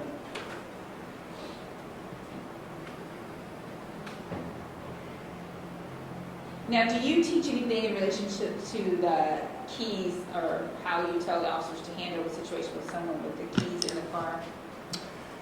Yeah, one of the things that we talk about is if you're going to have to get an occupant out of the car, if you're going to get them out because they need to be arrested, you need to get them out for whatever reason. And again, there's different variables that come into play depending on what it is that this person has done that has alerted you to getting him out of the car or her out of the vehicle. So yes, we do. And what do you tell? What do you teach? Again, there's different methods that we teach. The one method that we instruct officers to do would be to have the operator of the car turn the car off, hand the keys to the officer, put the keys up on the dashboard, and from that point, just one option is you can have the violator basically spin around in his seat and hand his arms out the door like this so that you can handcuff him. And the reason that method is taught, and one reason that officers like using that method, there are cases around the country where a police officer will get a suspect out of a car. And as soon as he gets him out of the car, for example, you may have a police officer who's 5 foot and the person in the car is 6'4" and weighs 300 pounds. As soon as that person gets out of the car, they are at a significant disadvantage with respect to height, weight, etc.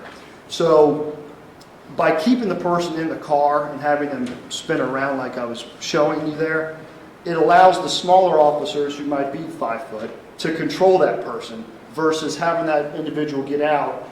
And then if a fight was to happen, now you're in the roadway, and you could be in the middle of the highway, and things could just go south. So that's one method that we teach. Okay, and is your company, Caliber Press, is that one of the first companies to start teaching that handcuffing in the car technique? I'm not sure. Now, what is usually taught in reference to reaching into cars?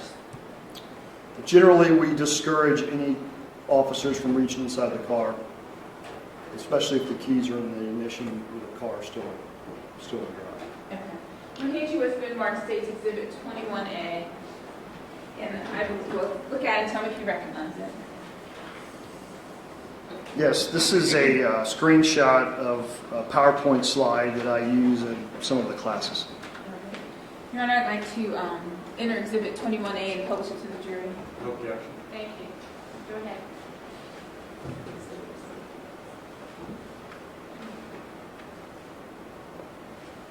Now, Chief, is this based on a song or a commercial, I believe, correct?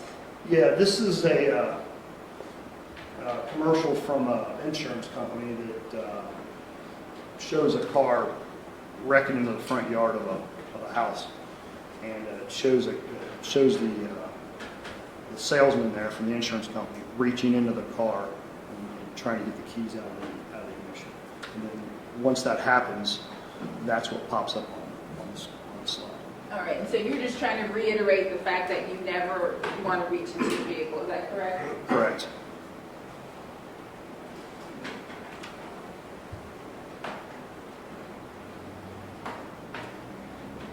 Now, on some occasions, I guess, or on some situations, I guess there has come scenarios where officers do reach into cars. Is that correct? Yes. And could you give us a scenario that I think there was some discussion about maybe a drunk driver or something to that effect? Yeah, I think one of the most common examples around the country of where a police officer reaches inside of a car would be if you are you find a guy passed out behind the wheel, intoxicated or otherwise. There are cases where you would reach into the car to take the keys out of the ignition to keep the person from driving off. Okay. And as a rule, though, officers are told to never reach into the car. Correct. Just one moment.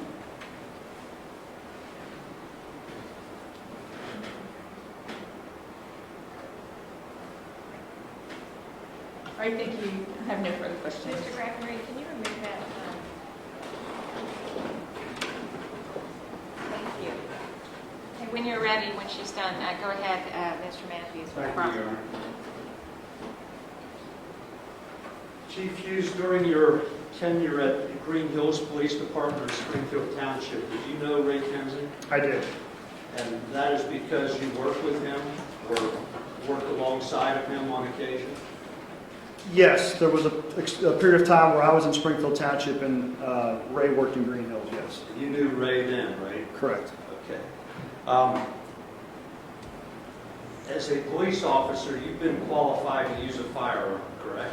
Correct. Have you ever shot a 6-hour semi-automatic weapon? I have not. Are you familiar with a semi-automatic weapon? Yes. Have you ever shot a semi-automatic weapon that had a recoil that caused you to move from where you had discharged the weapon? You ever have a recoil? Yeah, I've had a recoil, yes. Did it cause you to move feet from where you fired the gun? I don't know that I moved feet, but I know where I was aiming. The round didn't go where I was aiming. Well, I'm not talking about the round, I'm talking about you. When you discharged that weapon, did it cause you to fall back or? No. Thank you.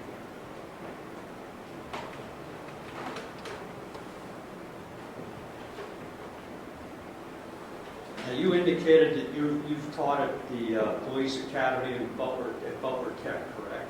That's one of them, yes. And you teach the OPATA curriculum. Correct. Does part of that include firearms training? There is firearms training as part of the curriculum, yes, but I do not teach that. Have you undergone such training? Not to be an instructor in firearms, no. But you've been taught firearms, use of firearms, correct? Correct. Have you ever been taught to shoot to kill somebody? No. Have you ever been taught to shoot to wound somebody? No. What have you been taught? Shoot in the threat. And have you been taught that you shoot until the threat is over? If necessary, yes. Thank you.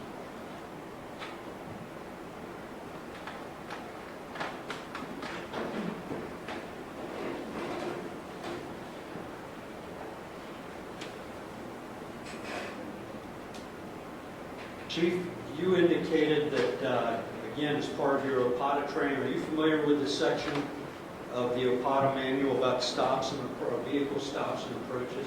Yes. And are you familiar with that one section where it indicates that an officer, and I believe we can agree that it's not good for an officer to ever reach into a car, correct? Correct. Are you familiar with the OPATA section that teaches that you should never reach into a car with your dominant hand? Under the old curriculum, yes. And that has since been changed? It has. What did that mean? Quite honestly, I'm not sure why that was in the curriculum.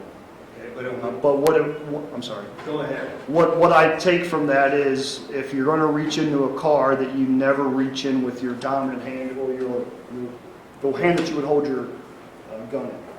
So it didn't absolutely prohibit reaching into a car, correct? That curriculum did not, no.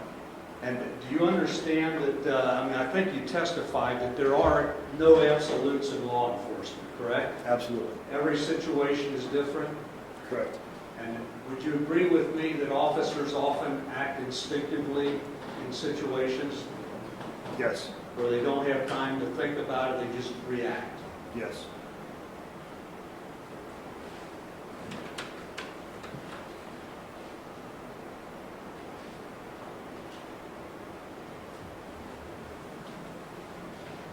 Now, you testified that Ray Tenzing took this course from you through TNT course, correct? That's correct. And you put the slide was put up there, never, never, never, never reach into a vehicle, correct? Correct. That's followed by a different slide, isn't it? Or is there a slide that precedes that that references a situation where a Cincinnati police officer reached into a car? Yes. Kevin Crayon is used as an example. I don't know if it's before or after. I think it's after that slide. And Kevin Crayon was a 25-year veteran of the Cincinnati Police Department. Sounds right? And is it correct that he reached into a car driven by a juvenile in order to try to knock the keys out of the ignition? That's correct. And is it correct that he was dragged out of the gas station where he did that? Correct. And it's correct that he died as a result of that? That's correct. And that happens around the country periodically, does it not? It does. So officers do reach into cars, correct? They do. And is it correct that Kevin Crayon died as a result of his head being struck by the tailpipe of a passing Cadillac, as opposed to being dragged along the ground? That sounds accurate, yes. Now, you've agreed that the handcuffing in the car technique is a valid police tool, correct? Yes. And in order to accomplish that, the car door would have to be opened, correct? That's correct.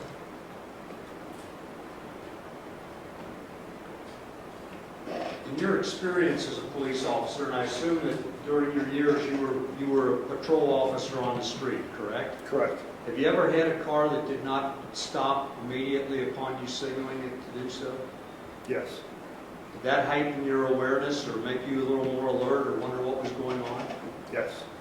And when you approached that vehicle, have you ever been denied a driver's license?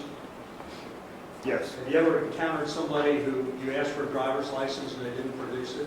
Yes. Has that ever happened to you? Have you ever requested multiple times and not been given a driver's license? Yes. Does that signal something to you? Yes. What? Generally, there's probably more going on to this than just a traffic violation. And how about if you look down and you see a bottle that's labeled gin between the driver's legs? Does that further heighten your curiosity? Yes.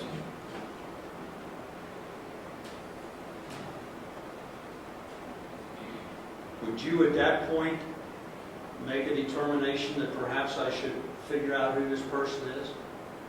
Yes. would you try to secure that person before you did much else?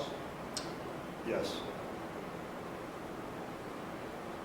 If that person took off on you, started the car and took off on you, would you feel that you became or felt as if you were attached to that vehicle in some way? Would you feel justified in saving your life? Sister, go ahead. Chief Hughes,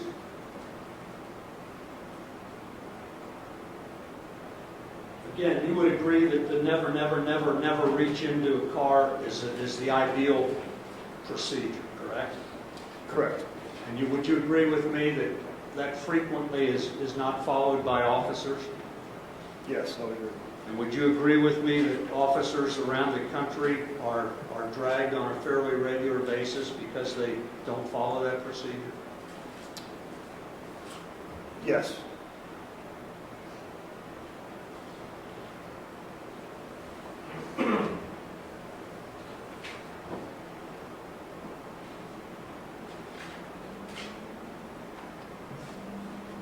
Chief Hughes, if your arm was somehow trapped in a vehicle, would you feel justified in defending your life? Objection, Your Honor.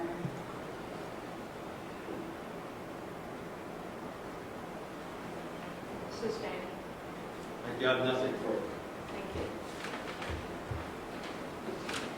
Thank you. Chief Hughes, just a quick question. I'm going to hand you, well, first let me ask you, from the 2012 Stops and Approaches manual, which I'm assuming you haven't looked at in a while, would it be helpful if I handed you a few pages and give you a chance to refresh your memory? Yes, please.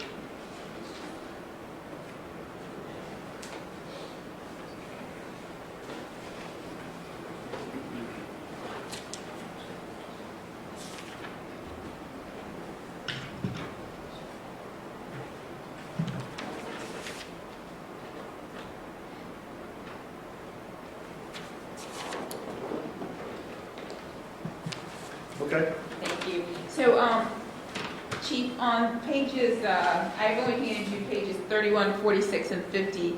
And would you agree that on those, each one of those pages, there is a point where they tell you never to reach into the vehicle?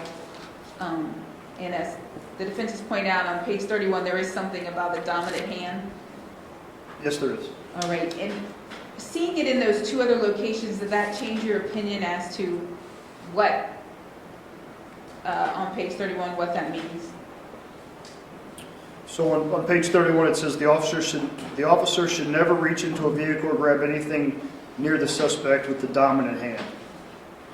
So again, when I read that, that to me means basically what we would call keep your gun hand free, which is the whatever hand that your weapon side, whatever hand that would be. Okay, and then on page 46 and 50, receive documents by requiring the suspect to extend his or her hand to the officer.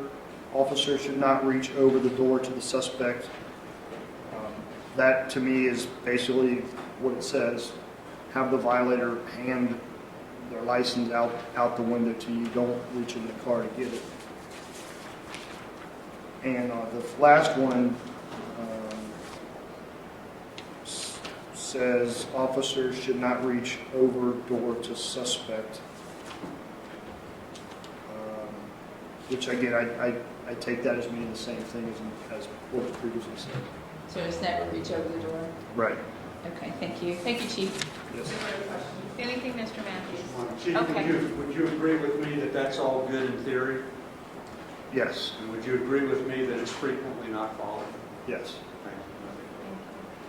Okay, anything further? No, Your Honor. All right. Chief Hughes, you may step down. I think you're excused at this time. Thank you.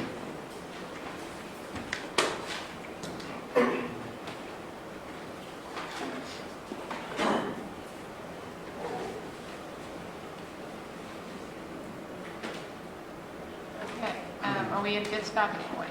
Yeah. Yes, Your Honor.